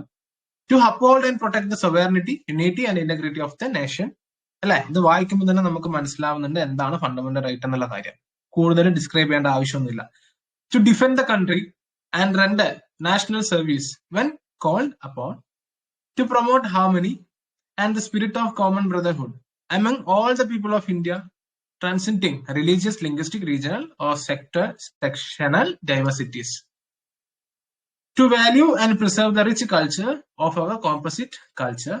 To protect and improve the natural environment, including forest, lakes, rivers, wildlife, and to have compassion for living creatures, important G. To develop the scientific temper, humanism, and the spirit of inquiry and reform. ഞാനിത് just read ചെയ്ത് പോകുന്നതേ ഉള്ളൂ. Read ചെയ്യുമ്പോൾ തന്നെ ഇത് കേൾക്കുമ്പോൾ തന്നെ നിങ്ങൾക്ക് മനസ്സിലാവുന്നുണ്ടല്ലേ എന്താണ് ഫണ്ടമെന്റൽ റൈറ്റ്. എക്സാമിന് ഓപ്ഷനിൽ കണ്ടു കഴിഞ്ഞാൽ മനസ്സിലായിക്കൊള്ളണം ഫണ്ടമെന്റൽ റൈറ്റ് എന്താണെന്നുള്ളത്. To safeguard public property and to abjure violence. To strive towards the excellence in all spheres of individual and collective activity. So that the nation constantly rises to higher levels of endeavor and the achievement. Who is a parent or guardian to provide opportunities for education to his children, as the case may be, between the age to 6 to 14. അല്ലെ, it is 2002 add ചെയ്യപ്പെട്ട fundamental right ആണ് അല്ലെ. എഡ്യൂക്കേഷനുമായി ബന്ധപ്പെട്ട് നമ്മൾ already പഠിച്ചു. Fundamental ഡ്യൂട്ടീസിലും fundamental റൈറ്റിലും DPSPയിലും ഈ 86 ഭേദഗതി changes വരുത്തിയിട്ടുണ്ട്. Which all are related with education and something. അവസാനം ആഡ് ചെയ്തിട്ടുള്ള കാര്യം. സോ 11 ഫണ്ടമെന്റൽ റൈറ്റ് ആണ് ഉള്ളത്. റൈറ്റ്, സിമ്പിൾ ആണ് കേട്ടോ, സിമ്പിൾ ആണ്. ഓക്കെ, ജസ്റ്റ് ഒരു 4-5 പ്രാവശ്യം എക്സാമിന് മുമ്പേ ഈ ഫണ്ടമെന്റൽ ഡ്യൂട്ടീസുകൾ റീഡ് ചെയ്ത് കഴിഞ്ഞാൽ തന്നെ അത് എക്സാമിന് ഒരു സ്റ്റേറ്റ്മെന്റ് കാണുമ്പോൾ തന്നെ നിങ്ങൾക്ക് മനസ്സിലാവും. അടുത്ത എന്താണ് ഫീച്ചേഴ്സ്. മെയിൻസ് പെർസ്പെക്റ്റീവില് ഫീച്ചേഴ്സ് ചോദിച്ചു കഴിഞ്ഞാൽ നിങ്ങൾ ഇതാണ് എഴുതേണ്ടത്. നോൺ ജസ്റ്റിഷ്യബിൾ ആണ് അല്ലെ. They are not enforceable by law, but the parliament can make law to enforce them. അറിയാം. Moral obligation intended to promote a sense of discipline and commitment again among the citizens of India. Applicable only to citizens, not to foreigners. Important. Inspired by the Constitution of USSR, now Russia. നമുക്കറിയാമല്ലേ fundamental duties America, DPSP Irish, fundamental duties USSR അല്ലെ, ഇപ്പോഴത്തെ നമ്മുടെ Russia. Reflect the Indian tradition, culture and the heritage. These are the features. Then importance, promote patriotism, uphold the unity of India, balance between right and duties, enjoying right comes with the responsibility, encourage active participation of citizens in national building, protect public property and environment, foster social and cultural harmony. Just read it, okay? Explain ചെയ്യാനൊന്നുമില്ല. Legal status and enforcement already നമ്മൾ discuss ചെയ്യുകയാണ്. Non justiciable ആണ് അല്ലെ. There can be enforced indirectly through the act made by the parliament. Fundamental duties are used by the courts in interpreting laws and judging constitutional validity. Important ആണ്. Okay, നമ്മൾ already preamble പഠിക്കുമ്പോൾ ഇതേ same point നമ്മൾ പഠിച്ചിട്ടുണ്ട് അല്ലെ. It will be used by the courts in interpreting law, നിയമങ്ങൾ, and judging constitutional validity. അല്ലെ, ഒരു നിയമത്തിന്റെ കോൺസ്റ്റിറ്റ്യൂഷണൽ വാലിഡിറ്റി ജഡ്ജിങ്ങിനൊക്കെ ഈ പറഞ്ഞ ഫണ്ടമെന്റൽ ഡ്യൂട്ടീസ് യൂസ് ചെയ്യും.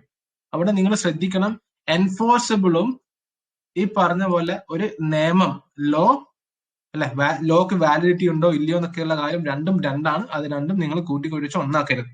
Okay, non justiciable something different. അതേപോലെ തന്നെ it will be used by the courts, അല്ലെ, കോടതികൾ ഇത് യൂസ് ചെയ്യും.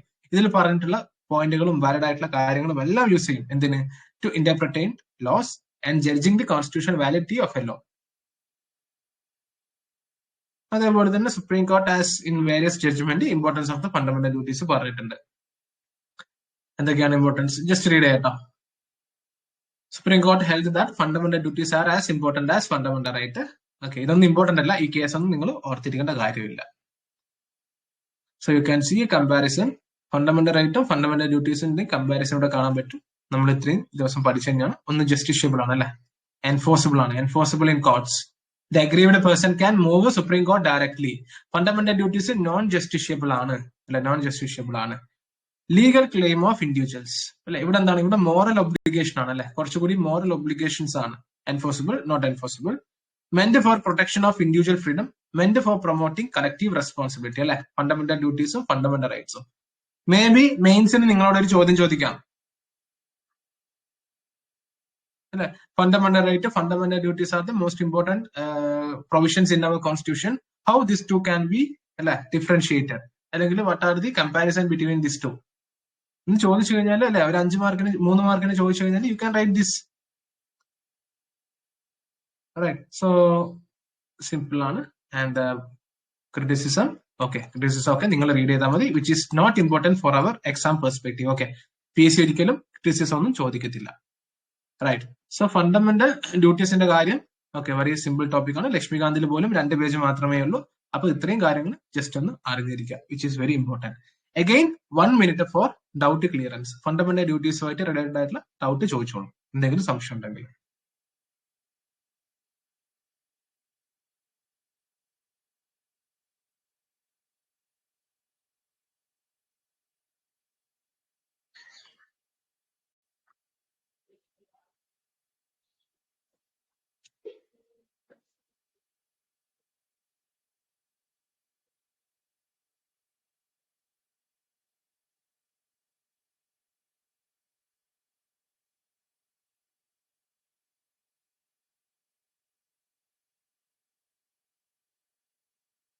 സംശയമൊന്നുമില്ല, എല്ലാം ക്ലിയർ ആണ്.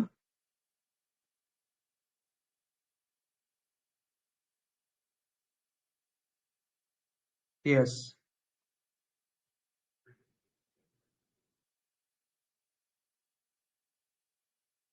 യെസ്. ഓക്കെ, നമുക്ക് അടുത്ത ടോപ്പിക്കിലേക്ക് കിടക്കാം.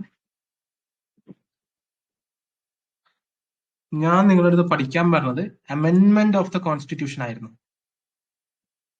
അല്ലെ, പക്ഷെ എന്റെ അടുത്ത് അറിയാതെ നോട്ട് പ്രിപ്പയർ ചെയ്തത് എമർജൻസി ഓഫ് ദ കോൺസ്റ്റിറ്റ്യൂഷൻ ആണ്.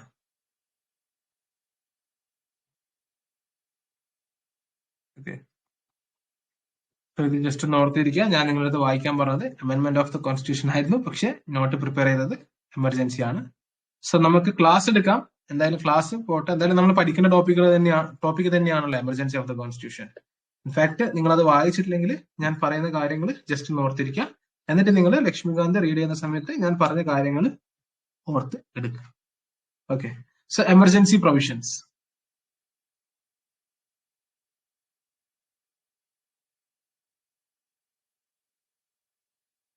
റൈറ്റ്,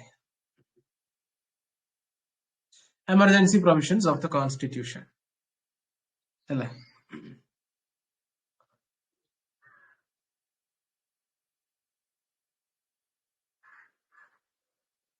നമ്മുടെ ഭരണഘടന അടിയന്തര, അല്ല, ഈ എമർജൻസി പ്രൊവിഷൻസ് ഏതൊക്കെ രീതിയിലാണ്, അല്ലെങ്കിൽ how many types of emergency provisions are included in our constitution? എത്ര ടൈപ്പ് ഉണ്ട്?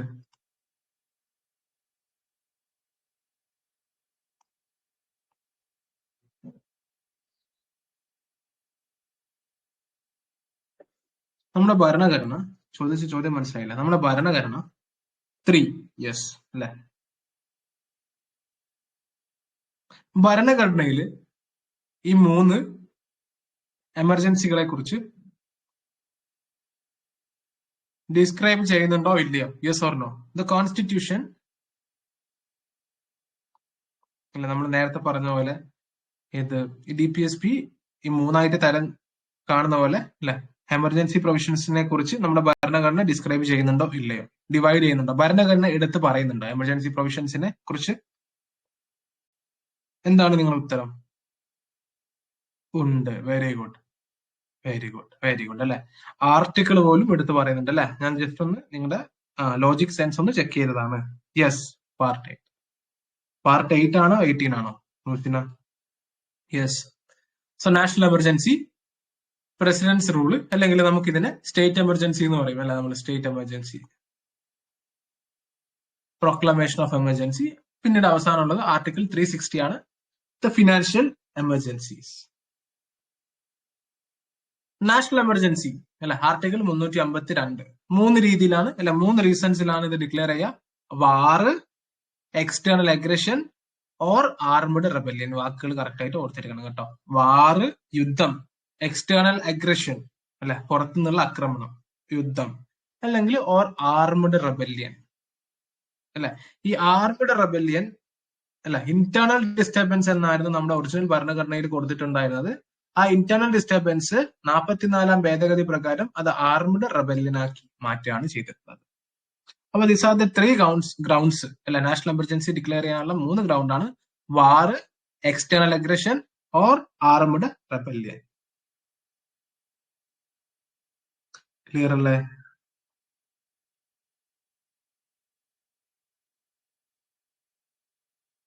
യെസ്. ദെൻ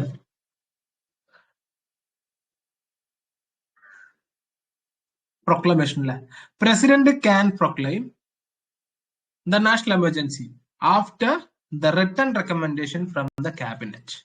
ഇത് ഏത് അമെന്റ്മെന്റ് പ്രകാരമാണ് ഈ പറഞ്ഞ രീതിയിൽ റിട്ടേൺ റെക്കമെൻഡേഷൻ കൊണ്ടുവന്നിട്ടുള്ളത്? 44th അമെന്റ്മെന്റ് ആക്ട് അല്ലെ? 44ാം ഭേദഗതി അല്ലെ? 44ാം ഭേദഗതി. റിട്ടേൺ റെക്കമെൻഡേഷൻ ഉണ്ടെങ്കിൽ മാത്രം അല്ലെ? ക്യാബിനറ്റിന്റെ റിട്ടേൺ റെക്കമെൻഡേഷൻ ഉണ്ടെങ്കിൽ മാത്രമേ എമർജൻസി ഡിക്ലെയർ ചെയ്യാൻ സാധിക്കുകയുള്ളൂ അല്ലെ? ഇവിടെ ഒരു പ്രധാനമന്ത്രിയോ അല്ലെ, ഒരു മന്ത്രിയോ അല്ലെങ്കിൽ ഒരു പ്രധാനമന്ത്രിയോ ഒറ്റയ്ക്ക് ഡിസിഷൻ എടുത്തു കഴിഞ്ഞാൽ അത് ഇംപ്ലിമെന്റ് ചെയ്യാൻ സാധിക്കില്ല. ക്യാബിനറ്റ് ഡിസൈഡ് ചെയ്യണം. 1975 ഇന്ദിരാഗാന്ധി ഡിസൈഡ് ചെയ്ത പോലെ ഡിസൈഡ് ചെയ്യാൻ സാധിക്കില്ല. സോ അതിനെ ഓവർകം ചെയ്യാനാണ് 44th അമെന്റ്മെന്റ് ആക്ട് കൊണ്ടുവന്നിട്ടുള്ളത്. It must be approved by both the house of the parliament within 1 month അല്ലെ? ഇങ്ങനെ കൊണ്ടുവരുന്ന ഒരു proclamation must be approved by both the house of the parliament അല്ലെ? Lok Sabha and Rajya Sabha within 1 month. അതേപോലെ തന്നെ ഈ പ്രൊക്ലെയിം ചെയ്യുന്ന സമയത്ത് നാഷണൽ എമർജൻസി സിമ്പിൾ മെജോറിറ്റി ആണോ സ്പെഷ്യൽ മെജോറിറ്റി ആണോ? സിമ്പിൾ മെജോറിറ്റി ആണോ സ്പെഷ്യൽ മെജോറിറ്റി ആണോ? നാഷണൽ എമർജൻസി ഡിക്ലെയർ ചെയ്യുമ്പോൾ 1 മാസത്തിനുള്ളിൽ പാർലമെന്റ് പാസ്സാക്കുമ്പോൾ അത് സിമ്പിൾ മെജോറിറ്റിയിലാണോ സ്പെഷ്യൽ മെജോറിറ്റിയിലാണോ പാസ്സാക്കേണ്ടത്? Special majority. വെരി ഗുഡ് അല്ലെ? Special majority. സ്പെഷ്യൽ മെജോറിറ്റിയിലാണ് പാസ്സാകേണ്ടത്. It effect the fundamental right of the citizen അല്ലെ? ഇതിങ്ങനെ നിങ്ങൾ എന്ത് ചെയ്യുക? കമ്പയർ ചെയ്ത് പഠിക്കുക. ഓക്കെ, ഈ 3 എമർജൻസിയും നിങ്ങൾ കറക്റ്റ് കമ്പയർ ചെയ്ത് പഠിക്കുക അല്ലെ? It effect the fundamental right of the citizen. എങ്ങനെയാണ് ഇത് എഫക്ട് ചെയ്യുന്നത്? ആർട്ടിക്കിൾ 358ഉം 359 അല്ലെ? കറക്റ്റ് ആയിട്ട് ഞാൻ പറഞ്ഞുതരാം.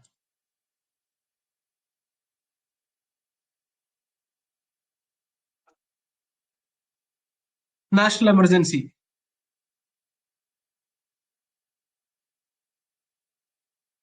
Article 352 it effect the fundamental right അല്ലെ? അണ്ടർ ആർട്ടിക്കിൾ 358 ആൻഡ് 359 2 രീതിയിൽ ഫണ്ടമെന്റൽ റൈറ്റ് എഫക്ട് ചെയ്യുന്നുണ്ട് അല്ലെ? എന്താണ് ആർട്ടിക്കിൾ 358? 358 എന്താണ് സൂചിപ്പിക്കുന്നത്? അറിയാവോ? നിങ്ങൾക്ക് അറിയാവോ? ആർട്ടിക്കിൾ 358 is only confined അല്ലെ? Article confined to the article 19 only. Article 19 മാത്രം പ്രതിപാദിക്കുന്നതാണ് ആർട്ടിക്കിൾ 358. പക്ഷെ article 359 extends to all those fundamental right അല്ലെ? ഓൾ അതർ ഫണ്ടമെന്റൽ റൈറ്റ്, ബാക്കിയുള്ള ഫണ്ടമെന്റൽ റൈറ്റിനെ എക്സ്റ്റെൻഡ് ചെയ്യുന്നതാണ് article 359. Except, very good. Except 20 and 21. Very good, Gino Joy. I was waiting for that. Except 20 and 21. 20ഉം 21. 20ഉം 21ഉം ഒക്കെ നമ്മൾ കഴിഞ്ഞ ക്ലാസ്സിൽ discuss ചെയ്തിട്ടുണ്ട്. Okay, അതവിടെ നിൽക്കട്ടെ. ഈ ആർട്ടിക്കിൾ 358 പ്രകാരം ഫണ്ടമെന്റൽ റേറ്റ് ഓട്ടോമാറ്റിക്കലി സസ്പെൻഡ് ചെയ്യപ്പെടുമെന്ന് പറഞ്ഞാൽ അത് ശരിയാണോ തെറ്റാണോ? Yes or no? യെസ്, ശരിയാണ് അല്ലെ. ഓട്ടോമാറ്റിക്കലി സസ്പെൻഡ് അല്ലെ. ഇവിടെ പ്രത്യേകിച്ച് ആരും ഒരു നിയമമോ ഒന്നും പാസ്സാക്കേണ്ട കാര്യമില്ല. ഓട്ടോമാറ്റിക്കലി നമ്മുടെ ഫണ്ടമെന്റൽ റേറ്റുകൾ സസ്പെൻഡ് ചെയ്യപ്പെടും. പക്ഷെ ആർട്ടിക്കിൾ 359 എന്താണ്? അവിടെ എന്ത് സംഭവിക്കും? ഡസ് നോട്ട് ഓട്ടോമാറ്റിക്കലി സസ്പെൻഡ് അല്ലെ. Does not automatically suspend. Automatically suspend ചെയ്യാത്തത് കൊണ്ട് തന്നെ ഇവിടെ എന്തോ സംഭവിക്കുന്നുണ്ട് അല്ലെ. ഇറ്റ് എംപവേഴ്സ് അല്ലെ. It empowers, only empowers the president. Yes, Riya Sultana, very good. Only empowers the president. അല്ലെ, പ്രസിഡന്റിനെ എംപവർ ചെയ്യുന്നു to suspend the enforcement of the fundamental right, executive order. Okay, just അതൊന്ന് ഓർത്തിരിക്കാം. ഇനി ആർട്ടിക്കിൾ 358 അല്ലെ, നമുക്കറിയാം നമ്മുടെ ആർട്ടിക്കിൾ 19 സസ്പെൻഡ് ചെയ്യപ്പെടാൻ അല്ല, നമ്മുടെ നാഷണൽ എമർജൻസി 3 രീതി: വാർ, എക്സ്റ്റേണൽ അഗ്രഷൻ, ഇന്റേണൽ ഡിസ്റ്റർബൻസ്. ഈ 3 കാര്യം നമുക്കറിയാം, 3 ഗ്രൗണ്ട്സ്. ഇതിനെ നമുക്ക് 2 രീതിയിൽ തരംതിരിക്കാം അല്ലെ. ഒന്ന് എക്സ്റ്റേണൽ എമർജൻസിയും, എക്സ്റ്റേണൽ എമർജൻസി അല്ലെ, പുറത്തു നിന്ന് വരുന്ന ആക്രമണം, വാർ, എക്സ്റ്റേണൽ അഗ്രഷൻ. അതേപോലെ തന്നെ ഇന്റേണൽ എമർജൻസി അല്ലെ, എമർജൻസി. ഇന്റേണൽ എമർജൻസി എന്ന് പറഞ്ഞാൽ രാജ്യത്തിന്റെ ഉള്ളിൽ നടക്കുന്ന ഈ പറഞ്ഞ പോലെ ഇന്റേണൽ ഡിസ്റ്റർബൻസ്, അല്ലെങ്കിൽ അത് മാറിയിട്ട് ആർമഡ് റെബല്യൻ അല്ലെ. അത് മാറി ഇന്റേണൽ ഡിസ്റ്റർബൻസ് എന്ന് പറയാൻ പറ്റില്ല, അത് ഭേദഗതി ചെയ്തല്ലോ. അപ്പൊ ഇത് നമുക്കറിയാം. ഓക്കെ, എക്സ്റ്റേണലും ഇന്റേണലും ബേസിക്സ് ആണ്. 2 രീതിയിൽ emergency declare ചെയ്യപ്പെടാം.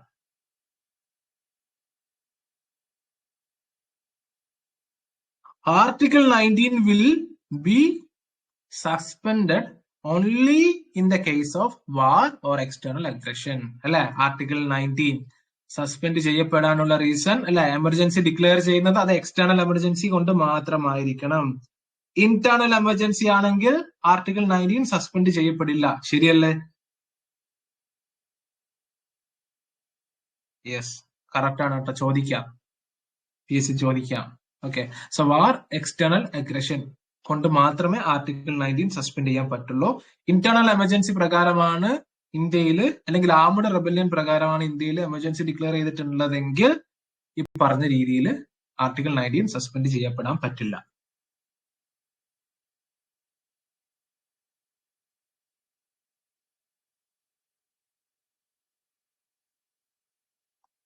Right.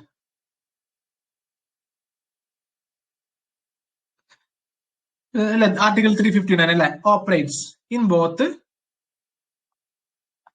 Simple, both internal as well as external emergencies അല്ലെ, നമ്മുടെ ആർട്ടിക്കിൾ 359 പ്രകാരം.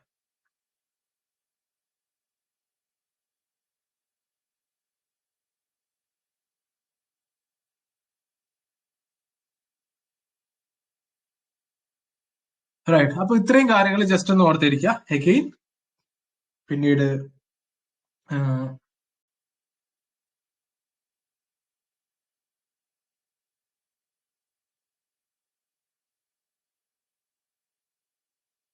ആർട്ടിക്കിൾ 358 പ്രകാരം the suspension of fundamental right under article 19 for the entire duration of the emergency അല്ലെ.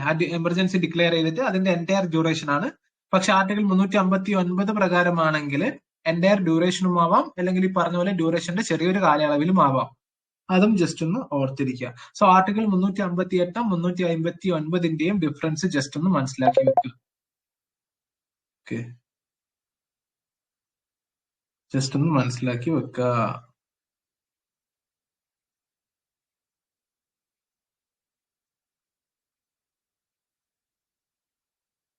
റൈറ്റ്.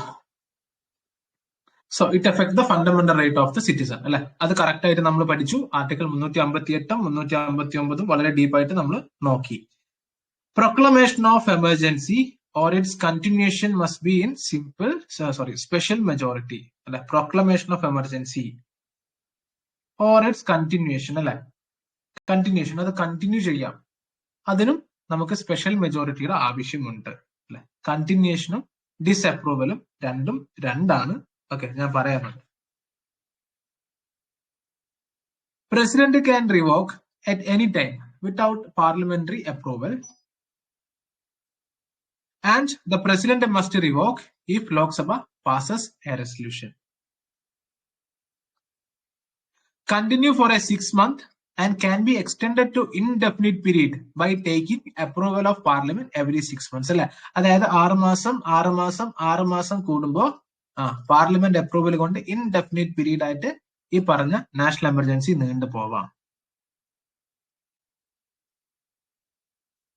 കേട്ടോ. ജസ്റ്റ് ഒന്ന് ഓർത്തിരിക്കുക.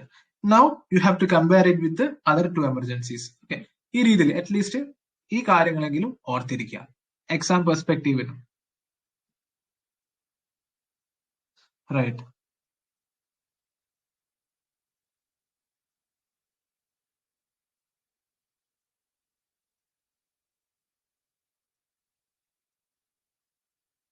Resolution, a resolution of disapproval.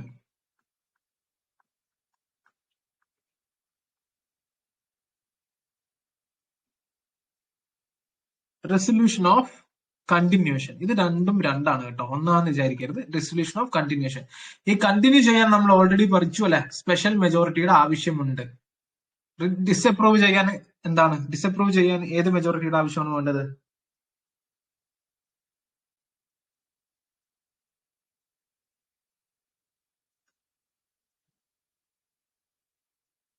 പറയൂ, ഏത് മെജോറിറ്റി ആണ്? സ്പെഷ്യൽ ആണോ സിമ്പിൾ ആണോ ഡിസപ്രൂവ് ചെയ്യാൻ? റെസൊല്യൂഷൻ ഡിസപ്രൂവ് ചെയ്യാൻ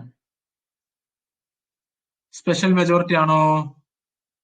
ഗായത്രി സിമ്പിൾ മെജോറിറ്റി ആണ് കേട്ടോ. ഇതാ ഡിഫറൻസിങ്, ഇതാ ഈ രീതിയിൽ പഠിക്കുക നിങ്ങൾ. റെസൊല്യൂഷൻ ഓഫ് ഡിസപ്രൂവലും റെസൊല്യൂഷൻ ഓഫ് കണ്ടിന്യൂഷനും. കണ്ടിന്യൂഷൻ എന്തായാലും സ്പെഷ്യൽ മെജോറിറ്റി ആവശ്യമുണ്ട്, പക്ഷേ resolution of disapproval simple majority ആണ്. ആൻഡ് ഈ resolution of disapproval can be only passed in Lok Sabha only. Okay, Lok Sabha only, അതും സ്പെഷ്യൽ മെജോറിറ്റിയിൽ ആയിരിക്കണം കേട്ടോ. ഇത് ഈ കാര്യം കൂടി ജസ്റ്റ് ഒന്ന് ഓർത്തിരിക്കുക. അടുത്തത് പ്രസിഡൻസ് റൂൾ അല്ലെ. പ്രസിഡൻസ് റൂള് ഈ പറഞ്ഞ പോലെ failure of constitutional machinery in a state. President റൂളിനെ നമ്മൾ സ്റ്റേറ്റ് എമർജൻസി എന്നും പറയും. അതേപോലെ തന്നെ ദി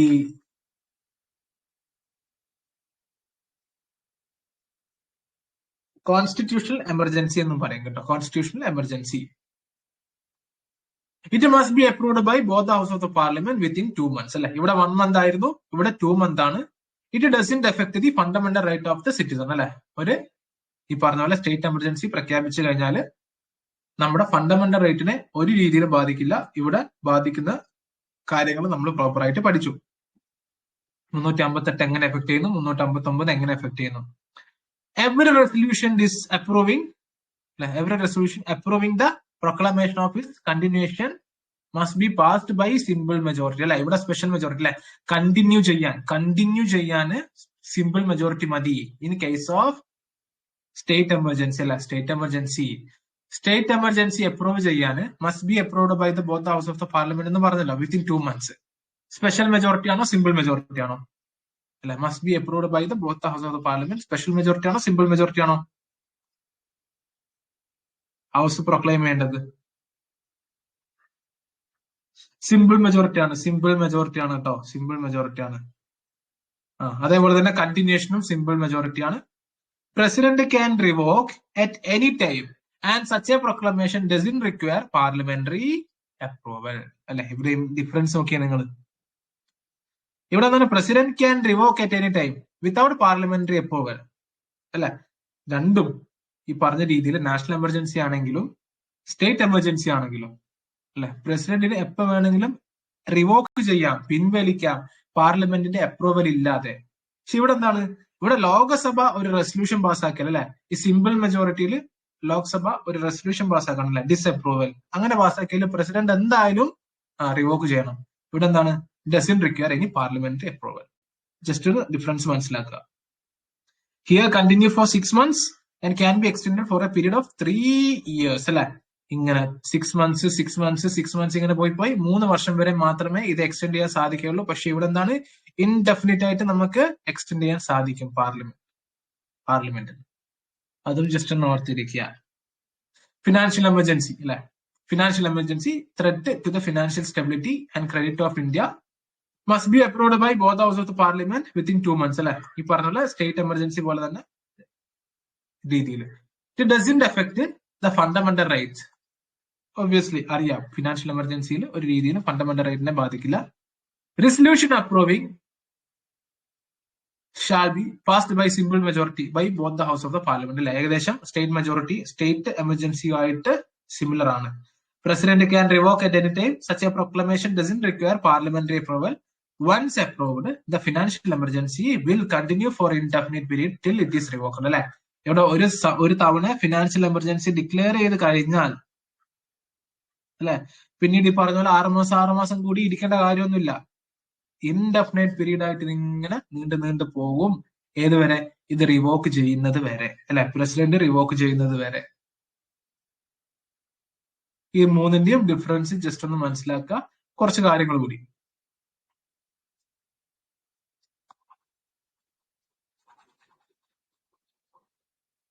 ഇന്ത്യയിൽ എത്ര തവണ നാഷണൽ എമർജൻസി ഡിക്ലെയർ ചെയ്തിട്ടുണ്ട്? ഇന്ത്യയിൽ എത്ര തവണ നാഷണൽ എമർജൻസി ഡിക്ലെയർ ചെയ്തിട്ടുണ്ട്? 3 തവണ. ഏതൊക്കെ വർഷമാണ് ഓർമ്മയുണ്ട്? ഏതൊക്കെ വർഷങ്ങളിലാണ് നാഷണൽ എമർജൻസി ഡിക്ലെയർ ചെയ്തിട്ടുള്ളത്? 1962,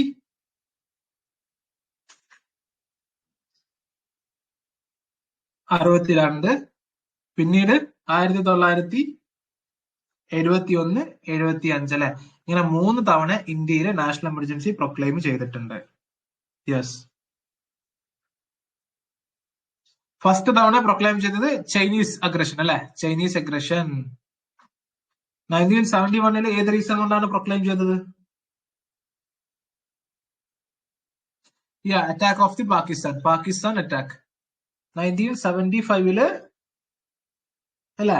1975 ഇന്റേണൽ എമർജൻസി അല്ലെ, അടിയന്തരാവസ്ഥ.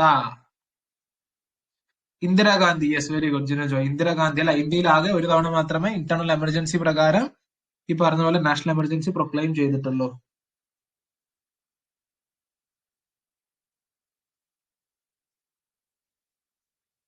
ഇന്ദിരാഗാന്ധി, ജയപ്രകാശ് നാരായൺ, യെസ് അല്ലെ, ഇന്ദിരാഗാന്ധി പ്രൊക്ലെയിം ചെയ്തത്. അത് ഒരുപാട് ക്രിറ്റിസിസവും പ്രശ്നങ്ങളും കാര്യങ്ങളൊക്കെ ആ സമയത്ത് ഉണ്ടായിട്ടുണ്ടായിരുന്നു അല്ലെ. പിന്നീട് ഗവൺമെന്റ് മുഹമ്മദ് ഷാ കമ്മിറ്റിയൊക്കെ രൂപീകരിച്ച് ഒരുപാട് അമെന്റ്മെന്റുകളും കാര്യങ്ങളൊക്കെ വരുന്നുണ്ട്.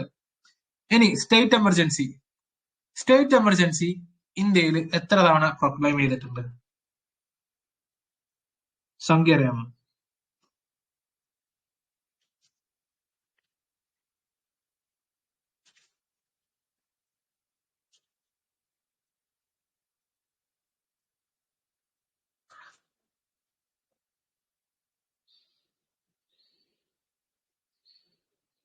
സംഖ്യ എടുക്കാൻ പറ്റില്ല അല്ലെ. ഒരുപാട് തവണ പ്രൊക്ലെയിം ചെയ്തിട്ടുണ്ട് അല്ലെ. 1951 മുതൽ പ്രൊക്ലെയിം ചെയ്യാൻ തുടങ്ങിയിട്ടുണ്ട്. അപ്പൊ ഇതിന് കണ്ടമാനം പ്രൊക്ലെയിം ചെയ്തിട്ടുണ്ട്. അതുകൊണ്ട് തന്നെ എത്ര തവണ എന്ന് നമുക്ക് പറയാൻ സാധിക്കില്ല അല്ലെ. പിന്നീട് കുറച്ച് ഫാക്ടുകൾ നിങ്ങൾ ആലോചിക്കുക. 10th and 12th ലെവലിൽ പ്രിപ്പയർ ചെയ്യുകയാണെങ്കിൽ ഏത് സംസ്ഥാനത്താണ് ആദ്യം പ്രൊക്ലെയിം ചെയ്തത്, കേരളത്തിൽ എത്ര തവണ പ്രൊക്ലെയിം ചെയ്തു, അങ്ങനെയുള്ള കുറച്ച് കാര്യങ്ങൾ ഓർത്തിരിക്കുക അല്ലെ. പിന്നീട് അല്ലെ, സെൻട്രൽ ഗവൺമെന്റ് എന്ത് ചെയ്യും അല്ലെ, ഈ പറഞ്ഞ പോലെ അവരുടെ ഒരു പൊളിറ്റിക്കൽ പരമായിട്ടുള്ള പ്രശ്നങ്ങൾക്ക് ഈ സ്റ്റേറ്റ് എമർജൻസി ആർട്ടിക്കിൾ 356 ഭയങ്കരമായി യൂസ് ചെയ്യാൻ തുടങ്ങി അല്ലെ. ഭയങ്കരമായി യൂസ് ചെയ്ത് അവസാനം SR ബൊമ്മൈ കേസ് അല്ലെ, SR ബൊമ്മൈ കേസ്. കർണാടക ഗവൺമെന്റിനെ പിരിച്ചുവിടുന്നു. കർണാടക ഗവൺമെന്റ് അത് സുപ്രീം കോടതിയിലേക്ക് പോകുന്നു. അങ്ങനെ സുപ്രീം കോടതിയുടെ ഫേമസ് ആയിട്ടുള്ള ജഡ്ജ്മെന്റ് വരുന്നു, SR Bommai judgment, which is related with article 356. ഈ 356 പ്രകാരം സുപ്രീം കോടതി ഒരുപാട് കാര്യങ്ങൾ പറയുന്നുണ്ട്. കേന്ദ്ര സർക്കാരിന്റെ ശത്രുത തീർക്കാനല്ല, ഈ പറഞ്ഞ പോലെ ഈ പൊളിറ്റിക്കൽ പരമായിട്ടുള്ള റീസൺസ് തന്നെ അല്ല ഈ ആർട്ടിക്കിൾ 356 യൂസ് ചെയ്യേണ്ടത്. അതിന് ഒരുപാട് ക്രൈറ്റീരിയാസ്, അത് ഒരുപാട് കാര്യങ്ങളുണ്ട് എന്നൊക്കെ പറഞ്ഞ് സുപ്രീം കോടതിയുടെ ജഡ്ജ്മെന്റ് വരുന്നുണ്ട്. അതിനുശേഷം സ്റ്റേറ്റ് എമർജൻസി അല്ലെങ്കിൽ ആർട്ടിക്കിൾ 356 യൂസ് ചെയ്യുന്നത് ഭയങ്കരമായി ഇന്ത്യയിൽ കുറഞ്ഞിട്ടുണ്ടായിരുന്നു.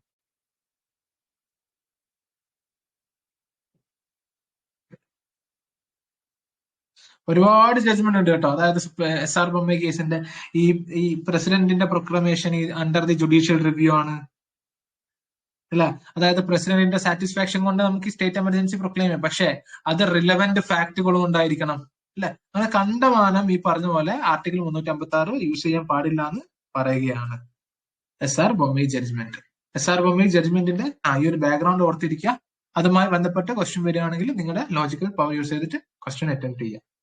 അതേപോലെ തന്നെ പിന്നീട് case of proper article case of proper and improper use. Case of proper and improper use. Proper ആയിട്ട് ആർട്ടിക്കിൾ 356 എവിടെയൊക്കെ യൂസ് ചെയ്യാം അല്ലെ. ഈ പറഞ്ഞ പോലെ തന്നെ അല്ലെ, SR ബൊമ്മൈ ജഡ്ജ്മെന്റ് കൊണ്ട് തന്നെ സുപ്രീം കോടതി കറക്റ്റ് ആയിട്ട് പറയാണ് അല്ലെ, ആർട്ടിക്കിൾ 356 യൂസ് ചെയ്യാൻ പറ്റുന്ന പ്രോപ്പർ കേസസും ഉണ്ട്, ഇംപ്രോപ്പർ കേസസും ഉണ്ട്. എന്തൊക്കെയാണ് പ്രോപ്പർ കേസസ്? ഫസ്റ്റ് പോയിന്റ് അറിയാമോ ആരെങ്കിലും?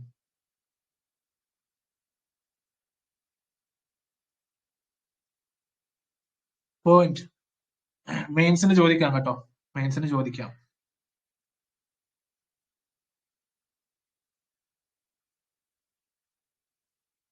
ഞാൻ ഓൾസോ ഇൻ മണിപ്പൂർ അല്ല, അവസാനം മണിപ്പൂരിലാണ്. യെസ്, അതെ. എലക്ഷൻ കഴിഞ്ഞു. എലക്ഷൻ കഴിഞ്ഞിട്ട് ഒരു പാർട്ടിക്ക് മെജോറിറ്റി പവർ ഇല്ല, ഹങ് അസംബ്ലി ആണ് അല്ലെ. ആ സമയത്ത് എന്ത് ചെയ്യാം? പ്രോപ്പർ ആയിട്ട് പ്രൊക്ലെയിം ചെയ്യാം അല്ലെ, നാഷണൽ എമർജൻസി പ്രൊക്ലെയിം ചെയ്യാം. എലക്ഷൻ കഴിഞ്ഞു, ഒരു പാർട്ടിക്ക് മെജോറിറ്റി ഇല്ല, ഒരു പാർട്ടിക്കും അപ്പൊ ഹങ് അസംബ്ലി എന്ന് പറയും അല്ലെ, ഹാങ് അസംബ്ലി. അപ്പോ ഈ പറഞ്ഞ പോലെ 356 യൂസ് ചെയ്യാം. അടുത്ത പോയിന്റ് എന്താണ്?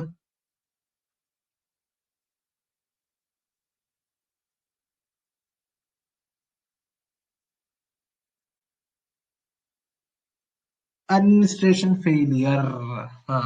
അഡ്മിനിസ്ട്രേഷൻ ഫെയിലിയർ വരുമോ?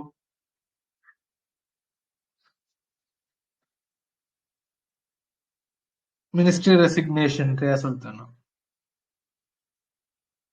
Yes, constitution failure. ഓക്കെ, പോയിന്റുകൾ പറയുന്നുണ്ട്, റൈറ്റ്.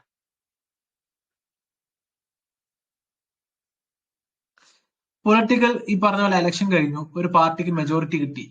ഓക്കെ, ഈ മെജോറിറ്റി കിട്ടിയ പാർട്ടി എന്ത് ചെയ്യുന്നു? ഈ പറഞ്ഞ രീതിയിൽ ഒരു മിനിസ്ട്രി ഫോം ചെയ്യുന്നില്ല, ഡിക്ലൈൻ ചെയ്യാണ്. ഓക്കെ, ഈ മെജോറിറ്റി കിട്ടിയ ഒരു പാർട്ടി അല്ലെ, സംഭവിക്കാം അല്ലെ, ഇങ്ങനെ ഒരിക്കലും സംഭവിക്കില്ല, അത് വേറെ കാര്യം. അങ്ങനെ ഇങ്ങനെ സംഭവിച്ചു കഴിഞ്ഞാൽ എന്ത് ചെയ്യാം? ഗവർണർക്ക് ഈ പറഞ്ഞ പോലെ രീതിയിൽ മറ്റേ രീതിയിൽ ഈ കോയലേഷൻ രീതിയിലൊന്നും ഒരു സർക്കാരിനെ രൂപീകരിക്കാൻ പറ്റാത്ത സാഹചര്യമാണ് സംസ്ഥാനത്തുള്ളതെങ്കിൽ ആർട്ടിക്കിൾ 356 യൂസ് ചെയ്യാം. രണ്ടാമത്തെ ക്രൈറ്റീരിയ. മൂന്നാമത്തെ എന്താണ്?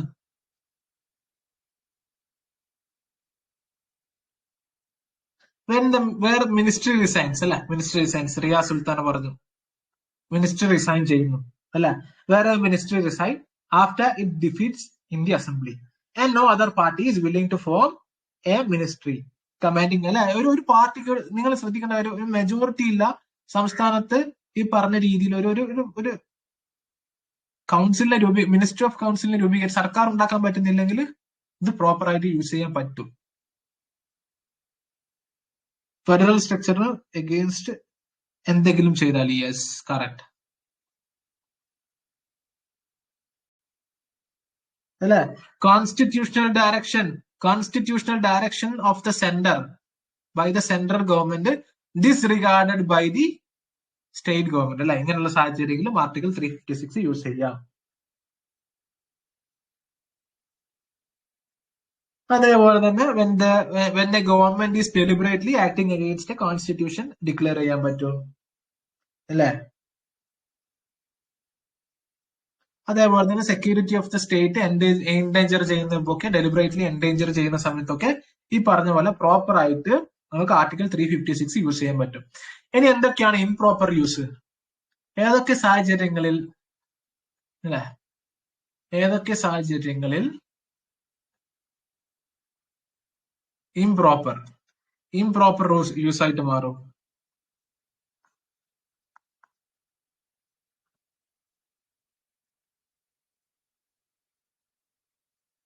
Okay, yes, a question അല്ലേ? Which of the following are the reason for the inclusion of emergency provisions? Yes.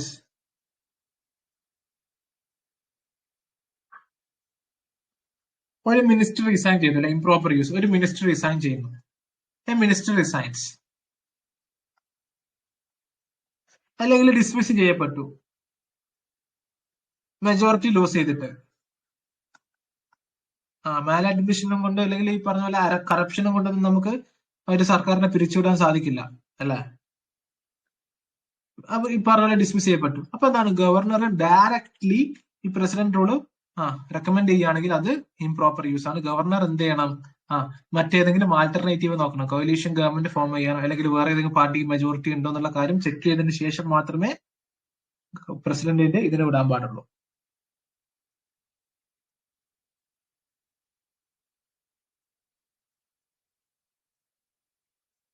Governor make hits on discretion, അല്ലെ? Hits on assessment. Governor decide ചെയ്യണം, അല്ലെ? Discretionary ആയിട്ട് hits on assessment without allowing the ministry to prove its majority on the floor of the assembly. ഇങ്ങനെയുള്ള സാഹചര്യങ്ങളിൽ. അതേപോലെ തന്നെ internal disturbances not amounting to the internal subversion or physical break down, അല്ലെ? Internal disturbances not amounting, ചെറിയ ചെറിയ രീതിയിലുള്ള internal disturbance not amounting physical breakdown. When the ruling party enjoy the majority support in the assembly, അല്ലെ? അതായത് ruling party state legislative assembly ഭരിക്കുകയാണ്, പക്ഷെ Lok Sabha election കഴിഞ്ഞു. ലോക്സഭ ഇലക്ഷനിൽ എന്ത് ചെയ്തു ഈ റൂളിംഗ് പാർട്ടി? ഇന്റേണൽ ഡിസ്റ്റർബൻസസ്, അതായത് പ്രശ്നങ്ങൾ നടക്കുമല്ലോ. Internal disturbances not amounting to internal subversion.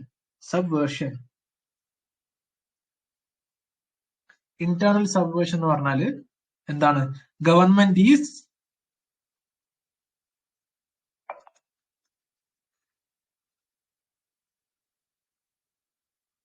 deliberately acting. Government is deliberately acting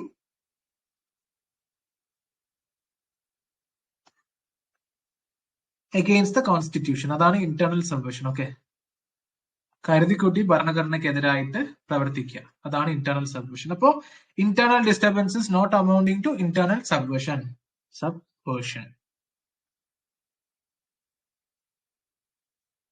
അതേപോലെ തന്നെ മാൽ അഡ്മിനിസ്ട്രേഷൻ, കറപ്ഷൻ, ഇതൊന്നും യൂസ് ചെയ്യാൻ പറ്റില്ല, ഇംപ്രോപ്പർ യൂസ് ആണ്.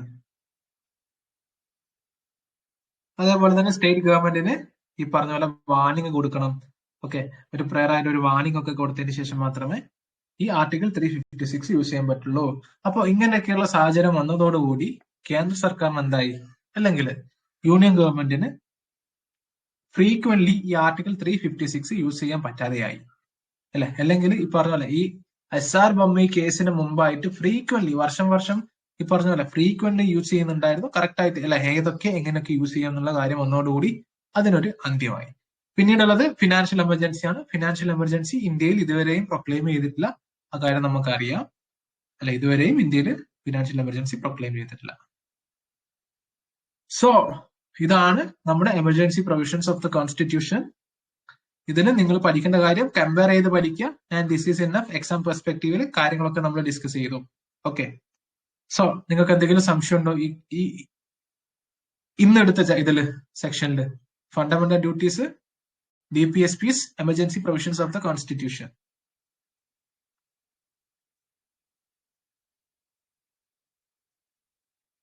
നിങ്ങൾ ചെയ്യേണ്ട കാര്യം എന്താന്ന് വെച്ച് കഴിഞ്ഞാല്, വൺസ് ലിമിറ്റ് യുവർ റിസോഴ്സസ്. ഇതായിരിക്കണം നിങ്ങളുടെ മുദ്രാവാക്യം. Limit your resources, maximise your revision,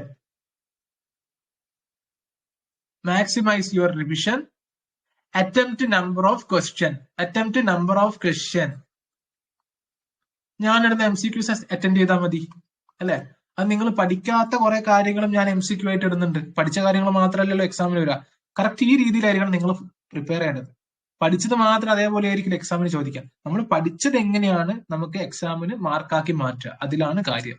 so ഇതായിരിക്കണം നിങ്ങളുടെ മുദ്രാവാക്യം. Okay, limit your resources, maximise your revision, attempt number of question, again go back. Limit your resources, maximise your revision, attempt number of question, MCQ അല്ലെങ്കിൽ poll. Okay, so നമ്മുടെ ഇന്നത്തെ lecture 3 concluded ആയി. ഇനി അടുത്ത നാളത്തെ ഡേ 4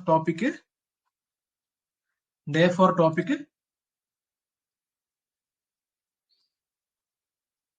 ഒന്ന് അമെൻമെന്റ് of the constitution. Okay, actually നമ്മൾ ഇന്ന് പഠിക്കേണ്ടതായിരുന്നു. ഓക്കെ, അമെൻമെന്റ് of the constitution. Then just a minute.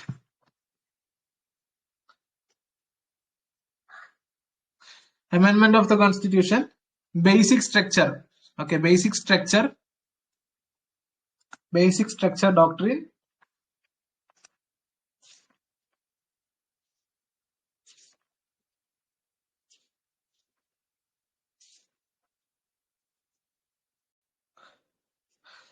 Citizenship.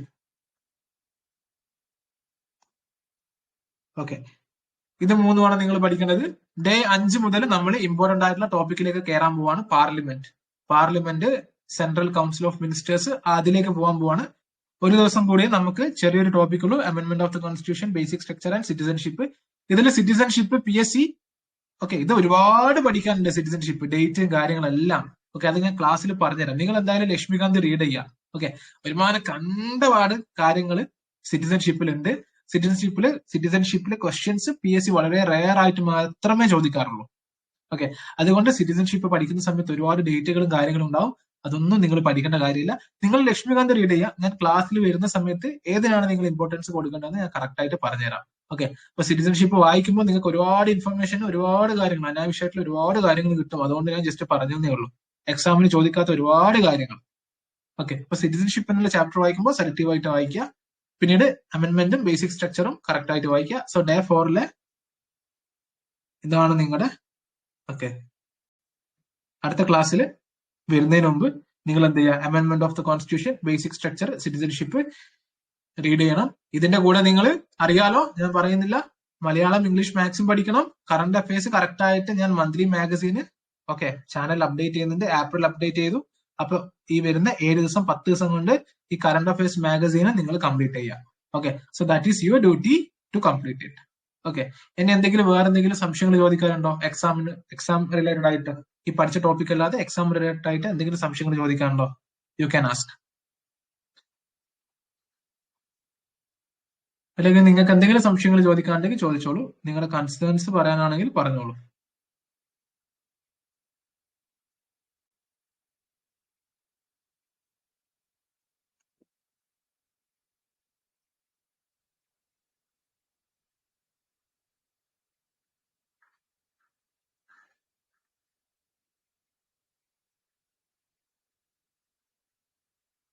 ജനുവരി മുതലുള്ള CA പഠിക്കണമോ? ഇതിന് ഉത്തരം ഞാൻ ഓൾറെഡി പറഞ്ഞതാണ്. ആക്ച്വലി നമ്മൾ ഒരു സ്റ്റാൻഡേർഡ് ആയിട്ട് നമ്മൾ പഠിക്കുന്നതെന്ന് വെച്ച് കഴിഞ്ഞാൽ, എക്സാം എപ്പോഴാണോ അതിന്റെ ഒരു വർഷം പിറകിൽ, ഒരു വർഷം പിറകിൽ നമ്മൾ എന്ത് ചെയ്യണം? പഠിക്കണം. പക്ഷെ അങ്ങനെ ഒരു വർഷം പിറകിൽ മാത്രമുള്ള ക്വസ്റ്റ്യൻസ് ഒന്നുമല്ല PSC ചോദിക്കാറുള്ളത്. 2 വർഷം പിറകിലുള്ള ക്വസ്റ്റ്യൻസ് ഒക്കെ PSC ചോദിക്കാറുണ്ട്. പക്ഷെ നമ്മൾ ഒരു സേഫ്റ്റി എന്നുള്ള രീതിയിൽ, കേസിന് സേഫ്റ്റി എന്നുള്ള രീതിയിൽ ജനുവരി 2024 മുതൽ നോക്കാൻ തുടങ്ങുന്നേ ഉള്ളൂ. ഓക്കെ, സോ അത് വേണ്ടെങ്കിൽ നിങ്ങൾ എന്ത് ചെയ്യുക, ഈ പറഞ്ഞ രീതിയിൽ ഏപ്രിൽ മുതൽ നോക്കാൻ തുടങ്ങുക. Okay, so I always recommend ജനുവരി മുതൽ നോക്കിക്കഴിഞ്ഞാൽ ഇത്രയും ക്വസ്റ്റ്യൻസ് ചോദിക്കുകയാണെങ്കിൽ എന്തായാലും നമുക്ക് പോയിന്റ് കിട്ടും. അത്രയും കൺസൈസ് ആയിട്ടാണ് മന്ത്ലി മാഗസീന് അപ്ലോഡ് ചെയ്യുന്നത്. ഓക്കെ, ഇതിലും കൺസൈസ് ആയിട്ട് അപ്ലോഡ് ചെയ്യാൻ പറ്റില്ല. സോ അറ്റ്ലീസ്റ്റ് അതെങ്കിലും റീഡ് ചെയ്യാം monthly magazine.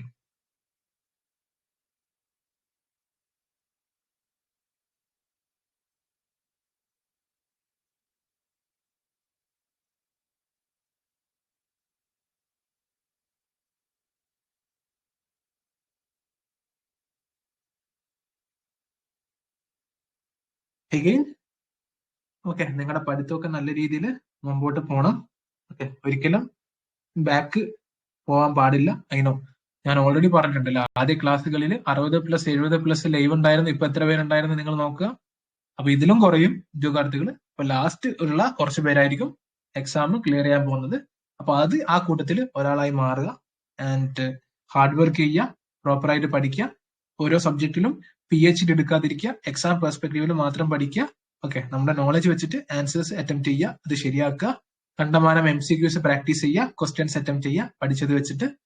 So all the best. ബാക്കി നമുക്ക് അടുത്ത ക്ലാസ്സിൽ ഡിസ്കസ് ചെയ്യാം. ക്ലാസ്സും PDF ഒക്കെ ഞാൻ അപ്ലോഡ് ചെയ്യാം. ഓക്കെ, സോ അടുത്ത ക്ലാസ്സിൽ കാണാം.